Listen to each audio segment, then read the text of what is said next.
Recording start है। Good.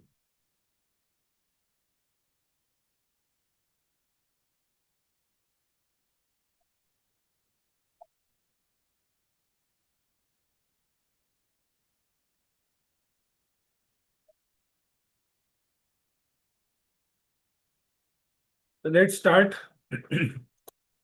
Hariom to all. Voice and audio clear, hoping that सब clear है। Thumbs up दे दीजिए अगर क्लियर है तो। Thank you, thank you, thank you.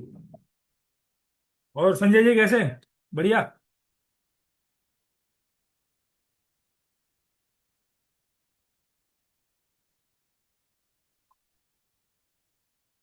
So Hariom to all, good evening and welcome to this master class of Vedic numerology. आज हम बात करेंगे वैदिक न्यूमरोलॉजी के ऊपर, और वैदिक न्यूमरोलॉजी क्यों, कैसे, क्यों इसको प्रैक्टिस किया जाता है, क्यों आज के डेट में वैदिक न्यूमरोलॉजी को इतना इंपॉर्टेंस मिल रहा है, या हम लोग इंपॉर्टेंस उसको क्रिएट भी कर रहे हैं, या क्यों जरूरी है आज के डेट में वैदिक न्यूमरोलॉजी को जानना। तो ये आज की क्लास में हम समझेंगे। और बाद में लास्ट तक, एंड तक बने रहिएगा, ताकि कुछ अनाउंसमेंट करने हैं from the team, as an Divine Grace team, कुछ अनाउंसमेंट करने हैं, तो प्लीज लास्ट तक बने रहिएगा। नहीं सर, नहीं संजय जी, आज आज की मेन क्लास आज नहीं है। हम लोग आई थिंक 12 से हम लोग नया स्टार्ट करेंगे कैमरा। काफी लोगों का ये था कि लास्ट टाइम काफी लोगों ने वो 3 दिन वाला क्लास मिस आउट कर लिया, तो काफी हम लोग को ये मैसेजेस आ रहे थे, और टाइमिंग से ऊपर भी काफी कुछ चल रहा था। तो सो वी थॉट कि चलो एक बार वापस से लोगों से कनेक्ट करें ताकि, ठीक है। जो लोग ने ऑलरेडी रजिस्टर किया उनको तो हमने मेन ग्रुप में ऐड कर ही दिया है। So there were many people who missed last time का 3 दिन का जो हमारा बीच में सेशन हुआ था, तो काफी लोगों से वो मिस हुआ था। तो इट वाज रिक्वेस्टेड कि वो वापस से सेशन लाया जाए, तो वी थॉट 1 डे वाला सेशन हम लोग लेकर आए। So let's start. आप लोग में से काफी लोग न्यूमरोलॉजी प्रैक्टिस करते होंगे, या somewhat be very new to numerology. कितने लोग, आप चैट कॉलम पे अगर हो सके तो बता दें, कितने लोग वैदिक न्यूमरोलॉजी या न्यूमरोलॉजी प्रैक्टिस करते हैं, या कितने लोग एकदम बिगिनर हैं। चैट कॉलम पे जिनको पॉसिबल हो वो प्लीज अपना रिप्लाई कर दें। और मेरा रिक्वेस्ट रहेगा, कुछ स्क्रीन पे कोई स्क्रिबल ना हो।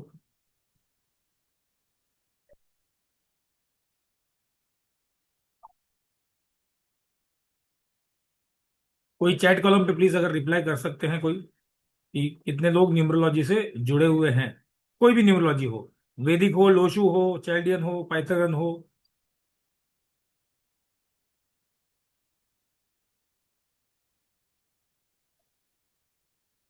पूनम जी कह रही हैं बिगिनर हैं, ओके।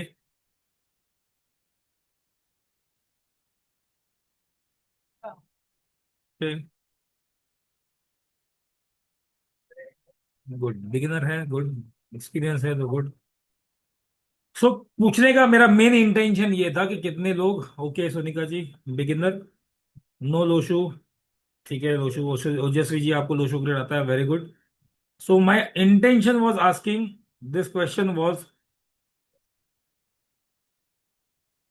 कि इस कोर्स को करने के बाद, यानी कि the Divine Grace as an team, as an platform, हमारा ये इंटेंशन रहता है कि not only learning is the objective of our students, हमारे स्टूडेंट्स प्रोफेशनली आगे जाके प्रैक्टिस करें। तो इसलिए मैंने ये क्वेश्चन पूछा था कि सीखना it's okay, but our intention कि हम वो वैसा कोर्स लाएं, या वैसी हम फैसिलिटी दे पाएं कि जहाँ तक या जो भी हमारे स्टूडेंट है वो प्रोफेशनली आगे जाके प्रैक्टिस करें, ठीक है। So good, many of you are from beginners and many of you know astrology, numerology पता है, चाइल्डियन न्यूमरोलॉजी पता है, या लोशोग्रिड पता है, वैदिक। अब वैदिक अपने आप में ही अलग न्यूमरोलॉजी हो जाता है। सो आज उसी के ऊपर हम चर्चा करेंगे, थोड़ा सा हम कॉम्बिनेशंस के बारे में या कुछ वैदिक न्यूमरोलॉजी के बारे में समझेंगे। सो वैदिक न्यूमरोलॉजी ये आज का कंसेप्ट नहीं है। जब हम बोलते हैं वैदिक, तो डेफिनेटली ये बहुत पहले का कंसेप्ट रहा होगा और रहा है। शायद हम उसको आज हमारे भारतीय कंसेप्ट से जोड़ रहे हैं, या अखंड भारत के कंसेप्ट से जोड़ रहे हैं, बट स्क्रीन पे कोई भी किसी भी प्रकार का स्क्रिबल ना करे। बट ये हो सकता है अक्रॉस द सिविलाइजेशन किसी प्रकार की न्यूमरोलॉजी को प्रैक्टिस किया जाता था, जिसको आज हम अलग अलग नाम से जानते हैं। बेसिकली न्यूमरोलॉजी एक सिंपल मैथमेटिक्स है, जहां पर किसी नंबर को किसी ग्रह के साथ यानी कि प्लैनेट के साथ जोड़कर उस नंबर और उस प्लैनेट के इम्पैक्ट किसी जातक के ऊपर कैसे आते हैं, कोई जातक की पर्सनालिटी कैसे होती है, कोई जातक के जीवन में कैसे घटना घट चुकी है या ऑलरेडी घट रही है या आगे जाकर घट सकती है, उसका पूरा स्टडी करना ही एक न्यूमरोलॉजी का फाइनल एम है, किसी भी प्रकार की न्यूमरोलॉजी आप क्यों ना करते हैं। अगर हम बात करें ये न्यूमरोलॉजी का कंसेप्ट या फिर ये न्यूमरोलॉजी का कंसेप्ट आया कहां से, तो बहुत सारे अक्रॉस द सिविलाइजेशन ये न्यूमरोलॉजी को प्रैक्टिस किया जाता था। जैसे भारत में हम इसको वैदिक या अंक शास्त्र बोलते हैं, चाइनीज ट्रेडिशन में हम लोग आज इसको हम लोशो ग्रिड बोलते हैं, वैसे ही जापानीज, इजिप्शियन, बेबीलोनियन ट्रेडिशंस में या इन सारे सिविलाइजेशन में न्यूमरोलॉजी को अपने अपने समय अनुसार, अपने अपने कल्चर अनुसार और अपने अपने अंडरस्टैंडिंग के अनुसार प्रैक्टिस किया जाता था। हम बहुत इंपॉर्टेंस देते हैं वैदिक एस्ट्रोलॉजी को, लेकिन सेम इंपॉर्टेंस न्यूमरोलॉजी का भी रहता है, बिकॉज न्यूमरोलॉजी का भी अपने आप में एक जन्म होता है एस्ट्रोलॉजी के थ्रू ही, लेकिन अंक के द्वारा, जातक के साथ जुड़े हुए अंक। अब जातक के साथ जुड़े हुए अंक कौन से होंगे, मेरे साथ जुड़े हुए अंक कौन से हो सकते हैं? पहले तो सबसे पहला मेरा डेट ऑफ बर्थ, बाद में नाम आया। पहले तो डेट ऑफ बर्थ, बाद में नाम आया, फिर बाद में बहुत सारे अलग अलग नंबर्स जुड़े, लेकिन वो नंबर्स उतने इंपॉर्टेंट नहीं मैटर करते जितना मेरा डेट ऑफ बर्थ और नेम नंबर, जिसको हम नेम न्यूमरोलॉजी में अलग से कंसेप्ट में देखते हैं या रेमेडियल न्यूमरोलॉजी में देखते हैं। बट पहले तो क्या है, मेरा डेट ऑफ बर्थ। यही नंबर्स, मेरे जो डेट ऑफ बर्थ में जो नंबर्स जुड़े हुए हैं, वही मेरे लिए मैक्सिमम मेरे लाइफ में मैटर करते हैं। और इसी का कनेक्शन जब हम ढूंढते हैं या इसी का कनेक्शन हम प्लानिट के द्वारा एक जातक के लाइफ में क्या इंपैक्ट करता है, इसको जानने की कोशिश करते हैं, उसका नाम हो जाता है न्यूमरोलॉजी। बहुत अलग अलग प्रकार की न्यूमरोलॉजी प्रैक्टिस की जाती है अक्रॉस दी वर्ल्ड आज के डेट में भी। चैल्डियन न्यूमरोलॉजी, कबाला न्यूमरोलॉजी, वैदिक numerology, Pythagorean numerology, Lo Shu grid numerology, mobile numerology, name numerology और मेडिकल न्यूमरोलॉजी। एक नाम मैंने यहां पर नहीं लिया, तमिल न्यूमरोलॉजी, जो आज सिंक्रोनाइज हो गया है वैदिक न्यूमरोलॉजी के साथ। पहले इसको अलग से बोला जाता था, वैदिक न्यूमरोलॉजी को अलग से बोला जाता था तमिलियन न्यूमरोलॉजी, जिसको वो बेसिक कंसेप्ट वैदिक का ही है। And thanks to Lo Shu grid numerology, thanks to Chaldean numerology, जिसने हमारा ये अंक शास्त्र, वैदिक अंक शास्त्र को वापिस से नया जन्म दिया, क्रिएट नहीं किया लेकिन नया जन्म दिया डेफिनेटली। ये जो ट्रेंड चला 10-15 सालों से, जो ट्रेंड चला आखिरी लास्ट 10-15 सालों में, जो ट्रेंड चल रहा था कि लोशो ग्रिड न्यूमरोलॉजी या पाइथागोरन न्यूमरोलॉजी, यहाँ पे कहीं ना कहीं हमारा वैदिक न्यूमरोलॉजी, भारत शास्त्र का हमारा वैदिक न्यूमरोलॉजी कहीं ना कहीं जो एक्सटिंक्ट होने के कगार पे था, उसको वापस से रीबर्थ मिल गया। हमारे जो कुछ शास्त्रकार थे, हमारे जो कुछ स्कॉलर थे, जिन्होंने ये अंक शास्त्र हमें दिया था, उसका वापस से रीबर्थ हो गया जब हमारे सामने वेस्टर्न कल्चर का इन्फ्लुएंस आया। और जब हमने जाना कि अरे अच्छा, चाइनीज न्यूमरोलॉजी हम जिसको बोलते हैं लोशो ग्रिड में, अगर लोशो ग्रिड न्यूमरोलॉजी देखो तो कहीं ना कहीं हमारा वो यंत्र बनता है, सूर्य का यंत्र बन जाता है। जो लोशो ग्रिड का न्यूमरोलॉजी है, 4923578116, जो नंबर्स हम देखते हैं, वो कहीं ना कहीं हमारा सूर्य गणेश यंत्र बन जाता है। और उसी से काफी यंत्र हमारे हमारे शास्त्र में मिले हैं हमें, वही नंबर से रिलेटेड। तो कहीं ना कहीं कुछ शास्त्र का आदान प्रदान हुआ होगा, ये पहले से ही जुड़ा हुआ होगा, जिसको हम शायद उस समय पे नहीं जान पाए। Thanks to all this numerology, जहां पे वैदिक अंक शास्त्र यानी कि वैदिक न्यूमरोलॉजी का रीबर्थ हो गया। और वैदिक न्यूमरोलॉजी अपने आप में अलग यूनिकनेस लेकर आता है। आजकल लोगों ने अपनी प्रैक्टिस में, including my self, Lo Shu grid से अगर मैं प्रैक्टिस करता हूं तो वो भी वहां पर मैंने वैदिक के कंसेप्ट इंप्लीमेंट करना शुरू कर दिए हैं, लोगों को, लोग कर रहे हैं। सो पर्सनली अगर मैं मुझे पूछो, लोशो ग्रिड कुछ गलत नहीं है, लेकिन लोशो ग्रिड के साथ या लोशो न्यूमरोलॉजी के साथ जब मैं वैदिक न्यूमरोलॉजी को ब्लेंड कर देता हूं, उस समय मेरे को जो रिजल्ट मिलते हैं किसी के डेट ऑफ बर्थ एनालिसिस करने के बाद, तो वो रिजल्ट मेरे को बहुत बढ़िया तरीके से मिलते हैं। मेरा अगेन किसी सभी से रिक्वेस्ट होगा, जो लोग स्क्रीन पे कुछ स्क्रिबल कर रहे हैं या कुछ अपना कर्सर ये कर रहे हैं, तो प्लीज ना करें, स्क्रीन पे कोई प्रकार का स्क्रिबल ना करें प्लीज। सो बहुत सारी ब्रांचेस हैं न्यूमरोलॉजी की, जैसे मैंने यहाँ पे अभी कहा, चाइल्डियन न्यूमरोलॉजी, कबला न्यूमरोलॉजी, तमिलियन न्यूमरोलॉजी जो अभी वैदिक न्यूमरोलॉजी से मर्ज हो गई है या उसको सिंक्रोनाइज हो गया है, पाइथागोरन न्यूमरोलॉजी। नेम न्यूमरोलॉजी और मोबाइल न्यूमरोलॉजी इटसेल्फ अपने आप में एक प्रकार का रेमेडियल न्यूमरोलॉजी है। हमने क्या कर दिया है, name numerology. Sujata ji please मेरा रिक्वेस्ट है, किसी भी प्रकार का स्क्रिबल ना करें।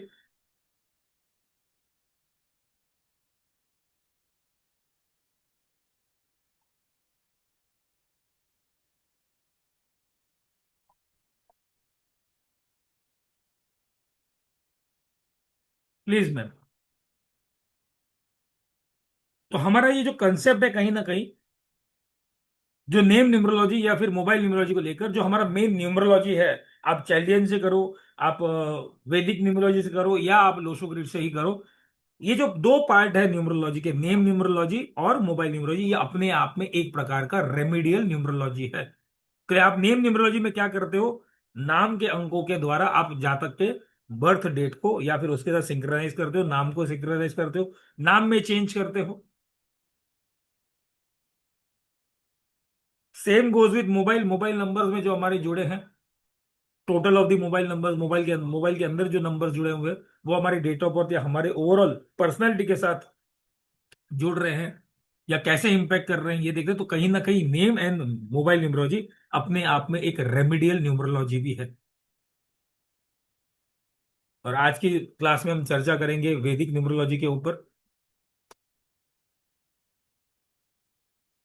वैदिक न्यूमरोलॉजी, जैसे मैंने कहा, ये हमारा बहुत पहले से, ये आज का शास्त्र नहीं है, बहुत पहले से हमें ये देन थी। बट कहीं ना कहीं ये लुप्त होने के कगार पे था। Thanks to all over scholars और सेजेस, जिन्होंने हमें ये वापस से ज्ञान कहीं ना कहीं रीबर्थ हुआ, और वेस्टर्न न्यूमरोलॉजी का बहुत इंपैक्ट होने के कारण हमें ये मिला वापस से। वैदिक न्यूमरोलॉजी अगर देखा जाए तो it is a part of वैदिक एस्ट्रोलॉजी इटसेल्फ। वैदिक एस्ट्रोलॉजी और वैदिक न्यूमरोलॉजी को अगर साथ में प्रैक्टिस भी किया जाए, तो बहुत सारे आंसर्स आपको मिल सकते हैं एक साथ। जहां पर हर नंबर को, वैसे तो हर न्यूमरोलॉजी में बोला है हर नंबर को, नंबर सेम रहे हैं, प्लानिट भी सेम रहे हैं, हर नंबर को प्लानिट के साथ जोड़कर उसके बारे में, जातक के बारे में समझा गया है। बट वैदिक न्यूमरोलॉजी अपने आप में अलग क्यों ठहरा गया?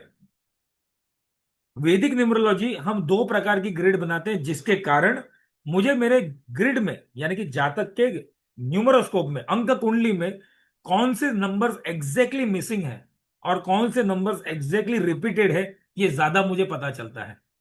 क्यों? क्योंकि यहां पर हम दो ग्रिड बनाते हैं और दोनों ही ग्रिड इंपॉर्टेंट है। लोशो में हम एक ही ग्रिड बनाते हैं, वैदिक में हम दो ग्रिड बनाते हैं। साथ ही साथ जैसे एस्ट्रोलॉजी में कंसेप्ट आता है युति संबंध, कंजंक्शन, दृष्टि संबंध, एस्पेक्शन, और बहुत सारे प्लैनेट्स के अपने आप में, एक दो प्लैनेट्स के अपने आप में जो रिलेशंस है, सेम कंसेप्ट हम वैदिक न्यूमरोलॉजी में हमने देखे हैं और वैदिक न्यूमरोलॉजी में हम पढ़ते हैं, जिसके कारण हमें वो इम्पैक्ट पता चलता है। जैसे शापित योग हम हॉरोस्कोप में ढूंढते हैं, वैदिक एस्ट्रोलॉजी। पिशाच योग वैदिक एस्ट्रोलॉजी का कंसेप्ट है। मंगल योग वैदिक एस्ट्रोलॉजी का कंसेप्ट है। बट वैदिक न्यूमरोलॉजी में भी ये कंसेप्ट हम देख सकते हैं थ्रू सम अंडरस्टैंडिंग सम कंजंक्शंस, ऑपोजिशंस, और उसके इंपैक्ट क्या जातक के ऊपर पड़ते हैं।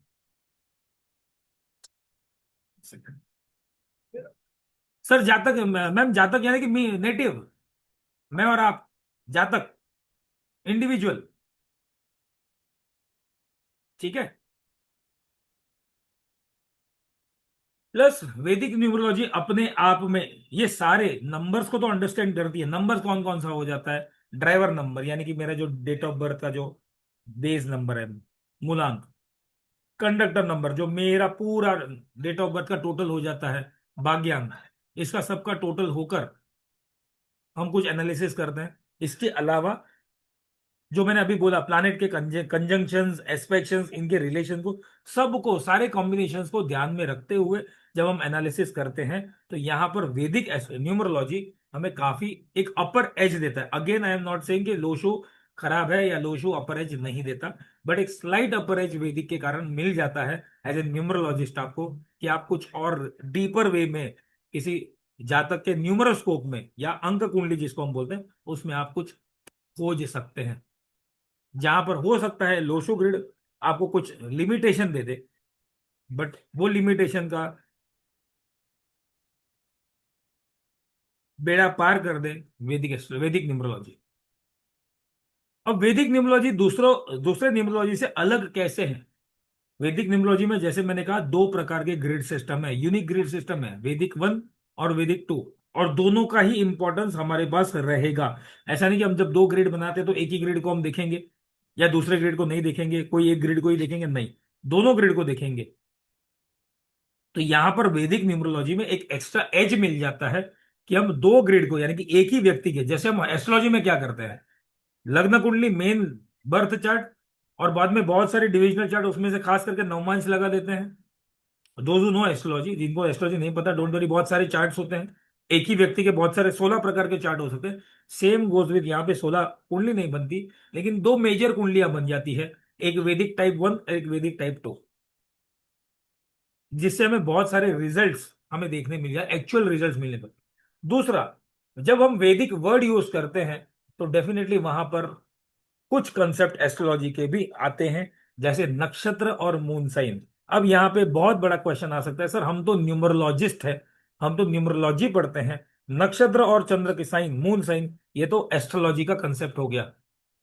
यस, वेरी ट्रू, एस्ट्रोलॉजी का कंसेप्ट हो गया, लेकिन एज एन वर्ड वैदिक हमें नक्षत्र की तरफ लेकर जाता है, मून साइन की तरफ लेके जाता है। यहाँ पे हम जो नक्षत्र है जातक का, उसको कहीं ना कहीं उसके नंबर्स को या उसके जो प्लानेटरी लॉर्ड है उसके नंबर को हम वैदिक में ग्रिड में प्लॉट नहीं करेंगे, बट जातक का कोई ट्रेट हो सकता है जो नक्षत्र से भी आ सकता हो, यानी कि किसी नेटिव का कोई ट्रेट, कोई गुण, अच्छे या बुरे, नक्षत्र द्वारा भी आ सकता हो, चंद्र राशि मून साइन के द्वारा भी आ सकता हो, और एक एक प्लानिट के रिलेशन द्वारा भी आ सकता हो। जैसे फॉर एग्जाम्पल, यहाँ पे आगे और क्लियर समझाऊंगा, बट यहाँ पे बात हुई है तो बता दूं।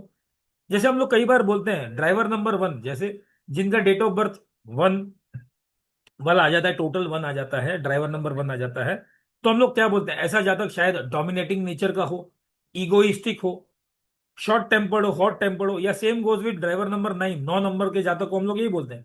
क्यों? क्योंकि एक सूर्य प्रधान है, एक मंगल प्रधान है, बट नॉट नेसेसरी कि वो एक नंबर या 9 नंबर आने के कारण जातक हॉट एंड शॉर्ट टेम्पर्ड हो सकता है कोई नक्षत्र ऐसा हो, जातक जन्मा हो, या वो नेटिव उस नक्षत्र में जन्मा हो जिसका ट्रेट अलग आता हो सकता है उस जातक की साइन, मून साइन अलग हो, तो we can not ignore in Vedic numerology नक्षत्र इन मून साइन। अब दूसरा क्वेश्चन यहां पर आता है, सर नक्षत्र और मून साइन जानने के लिए तो हमें टाइम ऑफ बर्थ की जरूरत पड़ती है, और न्यूमरोलॉजी में हम टाइम ऑफ बर्थ नहीं होता, इसलिए तो हम न्यूमरोलॉजी की तरफ जाते हैं।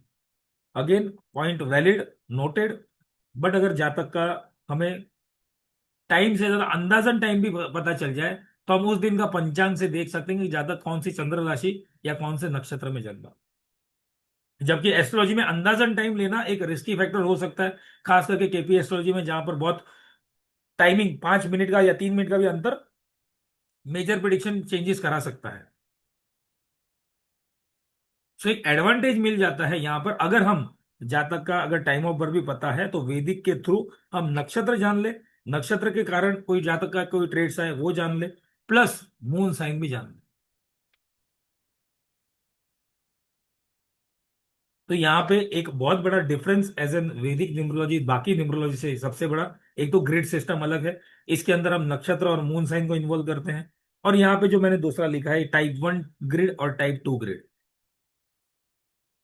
टाइप 1 ग्रिड वो होता है जहां पे जातक के नेटिव के, मैं वापस नेटिव बोलता हूँ, कंफ्यूजन हो जाएगा जातक के मतलब, नेटिव के किसी व्यक्ति के, इंडिविजुअल के जितने भी डेट ऑफ बर्थ में जितने भी नंबर आते हैं उसको इंप्लीमेंट करते हैं, प्लस जो मूलांक, मूलांक यानी कि जो डेट है, अगर मेरा 22 है तो 2 + 2 4, 4 को यानी कि ड्राइवर नंबर इन्वॉल्व हो जाएगा। अगर मेरा डेट ऑफ बर्थ 22 है, 22 अप्रैल 2020 मान के चलो, 5 साल का नहीं हूं बट मान के चलो, तो ये सारे नंबर्स आएंगे, प्लस जो मेरा 22 2 + 2 4 आया वो भी इसमें इन्वॉल्व होगा टाइप 1 में। टाइप 2 में डेट ऑफ बर्थ तो इन्वॉल्व होगा, लेकिन इसमें सेंचुरी नंबर इन्वॉल्व नहीं होगा। सेंचुरी नंबर यानी कि अगर मैं 1983 में जन्मा हूं तो 19 जो मेरा सेंचुरी नंबर है, 19वीं सदी जो मेरा सेंचुरी नंबर है, उसको मैं इन्वॉल्व नहीं करूंगा। नो मूलांक यानी कि no driver number. Conductor number तो हम ले ही नहीं रहे, नो कंडक्टर नंबर ऑल्सो। तो अब इससे क्या होता है कि मेरे डेट ऑफ बर्थ में एक्चुअल कितने नंबर्स रिपीट हो रहे हैं, कितने नंबर्स मिसिंग हो रहे हैं, ये दोनों ग्रेड में मुझे पता चल जाता है। सेंचुरी नंबर होने से हो सकता है कॉमन सबके सेम ट्रेड्स निकले। तो जो मेरे ग्रेड 2 में जो संबंध बनने वाले हैं एनालिसिस के लिए, वो मैं ग्रेड 2 में ज्यादा इंपॉर्टेंस दे सकता हूं। ग्रेड 1 में मैं देख सकता हूं कि एक्चुअल कितने रिपीटेड आ रहे हैं या कितने मिसिंग भी आ रहे हैं। मिसिंग तो जो हो सकता है कि ग्रेड 1 में जो नंबर हो वो ग्रेड 2 में नंबर ना भी हो। इसलिए वहां पे हम 3 नंबर्स यानी कि एक सेंचुरी नंबर, एक ड्राइवर नंबर, हम 3 नंबर को इग्नोर कर देते हैं। कैसे बनता है देखते हैं, आगे सिखाऊंगा, बताऊंगा आगे। बट ये यूनिकनेस हो जाता है वैदिक न्यूमरोलॉजी का। दिस इज वैदिक ग्रिड, जिसको हम बोलते हैं वैदिक ग्रिड को एक दूसरे। अब लोशो ग्रिड हमें पता है, ग्रिड यानी कि क्या, एक स्क्वायर है। 3 बाई 3 का एक स्क्वायर है, 9 स्क्वायर उसमें रहते हैं, जिसको हम ग्रिड बोलते हैं।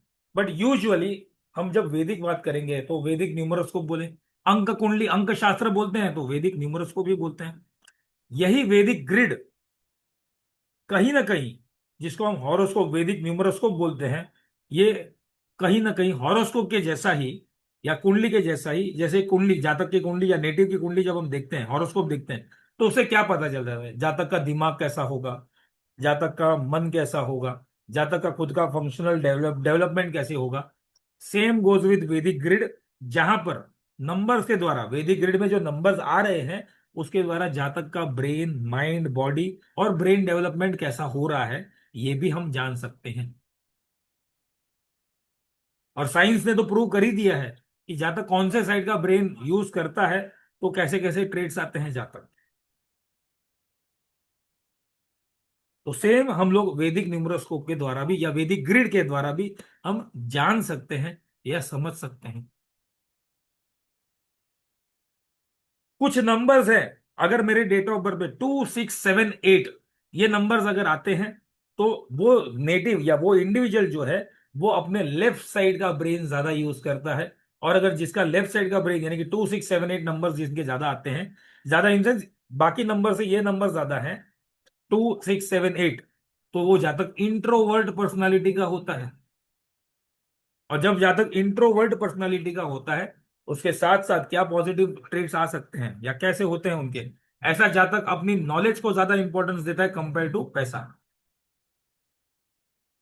ऐसे जातक अपने मन की बात सुनते हैं, कॉन्शियसनेस को सुनते हैं। कौन जब हम कॉन्शियसनेस को सुनते हैं, हमारा इंट्यूशन डेवलप होता है। ऐसे जातक के पास हो सकता है पैसा, मॉनेटरी पावर उतना ना हो, लेकिन इंटेलेक्चुअल सुपीरियरिटी बाकी सबसे ज्यादा होगी। और ऐसे जातक का इनर इंस्पिरेशन ही काफी है अपने आप को मोटिवेट करने में। बेसिक नंबर 2678 यानी कि जातक के डेट ऑफ बर्थ में 2678 वाले नंबर्स नॉट रिपीटेड वे में ये नंबर दिखते हैं, तो ऐसा जातक लेफ्ट साइड का ब्रेन ज्यादा यूज करता है। और लेफ्ट साइड का ब्रेन ज्यादा यूज होने से जातक इंट्रोवर्ट, अब इंट्रोवर्ट एक नेगेटिव वे में भी आप लेते हो कि वो जातक ज्यादा खुलता नहीं, बट आज के डेट में ज्यादा खुलना भी सही नहीं है। Some people may take advantage. यहां पे जो मैंने एक सेकेंड लाइन में लिखी ना, that is more important for these people, inner inspiration. यानी कि ऐसे जातक को किसी थर्ड पर्सन के मोटिवेशन की जरूरत नहीं पड़ती। These people are already motivated people, self motivated people. इनको किसी और मोटिवेशन की जरूरत नहीं होती, ये अपने आप को मोटिवेट करते रहते हैं और वो सेल्फ सफिशिएंट रहते हैं। दूसरे नंबर्स जो आते हैं 1 3 4 5 9, ये जो नंबर्स अगर आपके डेट ऑफ बर्थ में कंपेयर टू 2678 के बदले ये नंबर ज्यादा दिखाई देते हैं, तो ऐसा जातक एक्सट्रोवर्ट पर्सनैलिटी यानी कि राइट साइड का ब्रेन ज्यादा यूज करता है। और जो लोग एक्सट्रोवर्ट पर्सनैलिटी या फिर राइट साइड ऑफ ब्रेन से ज्यादा रूल्ड होते हैं, ऐसे जातक अपने हिसाब से अपने समय से, अपने तरीके से काम करने में सक्षम होते हैं। ऐसे जातक को अगर डेडलाइन दे दो तो वो सामने से आपको, ऐसे जातक को समझो कोई जॉब करता है और बॉस उनको कोई डेडलाइन देता है तो ये बॉस को बोल देते हैं, आपने मुझे ये डेडलाइन दी है, उसके पहले कुछ पूछना नहीं, काम हो जाएगा, मैं अपने हिसाब से, अपने तरीके से, अपने समय पे काम कर दूंगा, लेकिन डेडलाइन दिया है उसके पहले कर दूंगा, लेकिन उसके बीच में इंटरफियर नहीं करना। अपनी टोटल इंडिपेंडेंस और अपने फ्रीडम को ज्यादा इंपॉर्टेंस देते हैं। प्लस बहुत बड़ा एडवांटेज इनके साथ होता है, ये कभी भी किसी भी चीजों को पोस्टपोन नहीं करते, प्रोकास्टिनेशन नहीं करते, इसीलिए compare to the other left side of brain वाले लोग से ये थोड़ा बहुत सक्सेसफुल होते हैं। पूनम जी थोड़ा रुक जाओ, मैं बताता हूं बेसिक नंबर से, मैंने नंबर का यहाँ पे नाम दिया है, बेसिक नंबर यानी कि नंबर होना, थोड़ा रुक जाओ मैं बताता हूं।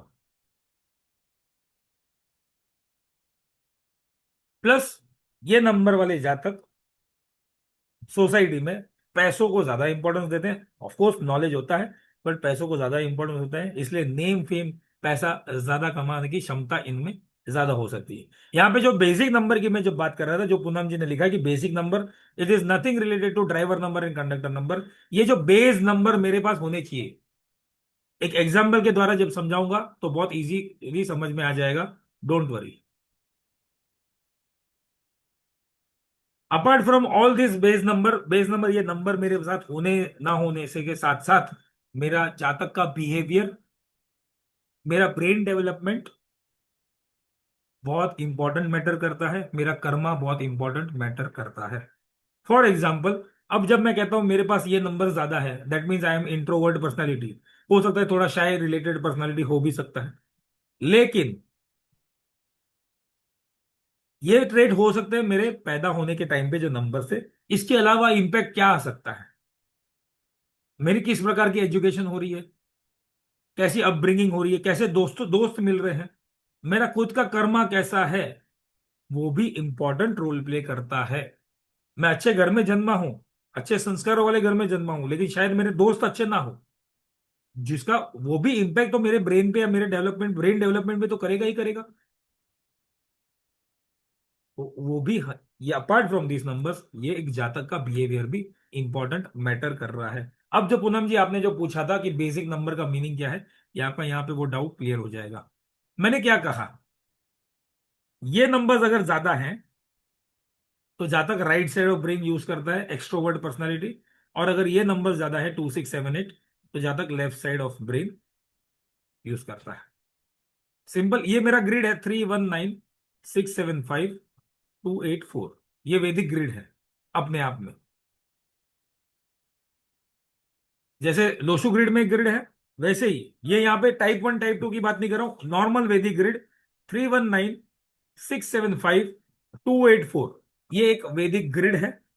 अगर इस ग्रिड में मैं किसी भी डेट ऑफ बर्थ को डाल देता हूं, अपने हिसाब से प्लॉट करता हूं डेट ऑफ बर्थ के हिसाब से, तो जो अगर मुझे 31954 वाले नंबर्स मुझे ज्यादा मिलते हैं तो मैं उसको बोलता हूं वो जातक right side of brain use करता है, एक्सट्रोवर्ट पर्सनालिटी। अगर मेरे को डेट ऑफ बर्थ में इन नंबर से कंपैरिजन में 2678 मिलता है तो मैं कहता हूं left side of brain use करता है। और अगर मेरे को इक्वल यानी कि 3 और 1 है और 6 और 7 है तो मैं कहता हूं वो व्यक्ति बैलेंस अप्रोच वाला है, वो राइट साइड भी उतना ही इंपॉर्टेंस यूज करता है जितना लेफ्ट साइड से। एक्सट्रोवर्ट भी कुछ सिचुएशन में है, इंट्रोवर्ट भी कुछ सिचुएशन में है। उम्मीद करता हूं पूनम जी थोड़ा बहुत क्लियर हुआ होगा बेसिक नंबर का मतलब। यहाँ पे नो ड्राइवर नंबर नथिंग, उसका कोई रिलेशन नहीं है, जो नंबर्स मेरे डेट ऑफ बर्थ में है वो सारे नंबर्स का समन्वय यहां पर हो जाता है। एक एग्जाम्पल के साथ भी हम समझेंगे तो और क्लियर हो जाए। अब वैदिक न्यूमरोस्कोप को या फिर वैदिक ग्रिड को कैसे बनाया जाता है, तो उसके लिए मुझे क्या चाहिए, पहले तो ग्रिड बनाने के लिए मुझे डेट ऑफ बर्थ चाहिए, मंथ चाहिए, ईयर चाहिए, और डेट ऑफ बर्थ से आएगा मेरा ड्राइवर नंबर आ जाएगा। टाइप 1 में हम उसको एनालिसिस करते हैं, ड्राइवर नंबर और कंडक्टर नंबर को यूज नहीं करते। टाइप 2 में हम ज्यादा कंजंक्शन, लेकिन मैं तो दोनों में यूज करता हूँ फॉर माइक सेफर साइड, या फिर सेफर साइड से ज्यादा बोले कि जो और कई बार डीपर वे में एनालिसिस करने में काम आ जाता है। टाइप 2 में हम सेंचुरी नंबर को इग्नोर करते हैं, ड्राइवर नंबर को इग्नोर कर देते हैं, और ये सबका समन्वय जब हो जाता है तो दो ग्रिड बनता है। और ये सारे नंबर जब हमारे पास मिलते हैं तो ये हमारा body body mind and soul define करता है। तो वैदिक ग्रिड कुछ इस प्रकार है जो मैंने पिछले स्लाइड में भी बताया था। 319 675 284। 3 means Jupiter, 1 means sun, 9 means Mars. Same planet, कहीं पे कुछ चेंज नहीं है। 6 means Venus, 7 means Ketu, 5 means Mercury Budh, second means moon, 8 number represent Saturn and 4 represents Rahu. Surya, Chandra, Mangal, Budh, Guru, Shukra, Shani, Rahu, Ketu, बस ये 9 ग्रह है। तो ये 9 प्लैनेट्स हमारे पास हो सकते हैं, किसी में ना हो, किसी में हो, या किसी में ज्यादा मात्रा में हो, किसी में बिल्कुल ना हो। इसी में सारा हमारा अंक शास्त्र छिपा है। इसी ग्रिड में हमें 3 और नंबर्स यानी कि 3 और चीज मिलती है, वो है स्पिरिचुअल, इमोशनल और फिजिकल। 319 ये जो सेट ऑफ नंबर्स है, ये स्पिरिचुअल नंबर्स को रिप्रेजेंट करता है। जुपिटर, सूर्य और मंगल जातक की स्पिरिचुअल साइड को रिप्रेजेंट करता है, या ये स्पिरिचुअल नंबर्स बोल दो इनको। 675 ये जातक के इमोशनल लेवल को। अब यहां पे क्वेश्चन आएगा, सर इमोशंस तो मून से देखा जाता है। मून से इमोशंस यस देखा जाता है, बट यहां पे थोड़ा सा कंसेप्ट अलग हो जाता है। इमोशनल नंबर्स 6 7 एंड 5 ये इमोशनल नंबर्स आ जाते हैं। फिजिकल नंबर्स में 2 8 4 ये जो नंबर्स हैं ये फिजिकल पार्ट में आ जाते हैं। अब हो सकता है किसी की जातक में 319 हो ही नहीं, तो ऐसा नहीं है कि वो स्पिरिचुअल नहीं होगा। किसी में 6 7 5 ही नहीं होगा तो ऐसा नहीं है कि वो इमोशनल नहीं होगा। ये नंबर्स को डिफाइन कर रहे हैं। किसी में 6 7 5 होगा, नहीं होगा, तो ऐसा व्यक्ति कभी रोया नहीं होगा या फीलिंग्स नहीं होगी, ऐसा नहीं है। ये हम लोग बहुत बड़ा मिस्टेक कर देते हैं कि ये नंबर्स नहीं है तो इमोशनल नहीं होगा। Same in Lo Shu grid also, not necessary. There are other numbers also जो इन आपस में सिंक्रोनाइज कुछ हो जाते हैं। स्पिरिचुअलिटी अगर यहां से नहीं है तो यहां से आ सकती है, बट देन डिपेंड कि कैसे कंजंक्शन में या कैसे उसमें बैठा हुआ है। और यही वैदिक न्यूमरोलॉजी अपने आप में अलग बन जाता है। स्पिरिचुअल नंबर जो हमने बोले 319, 1 रिप्रेजेंट सन, यानी कि जातक का सोर्स ऑफ एनर्जी। सूर्य क्या है हमारे में? प्राण ऊर्जा है। जातक इंडिविजुअल का छोड़ो, अगर सूर्य कल आना ही बंद हो जाए तो कैसा होगा?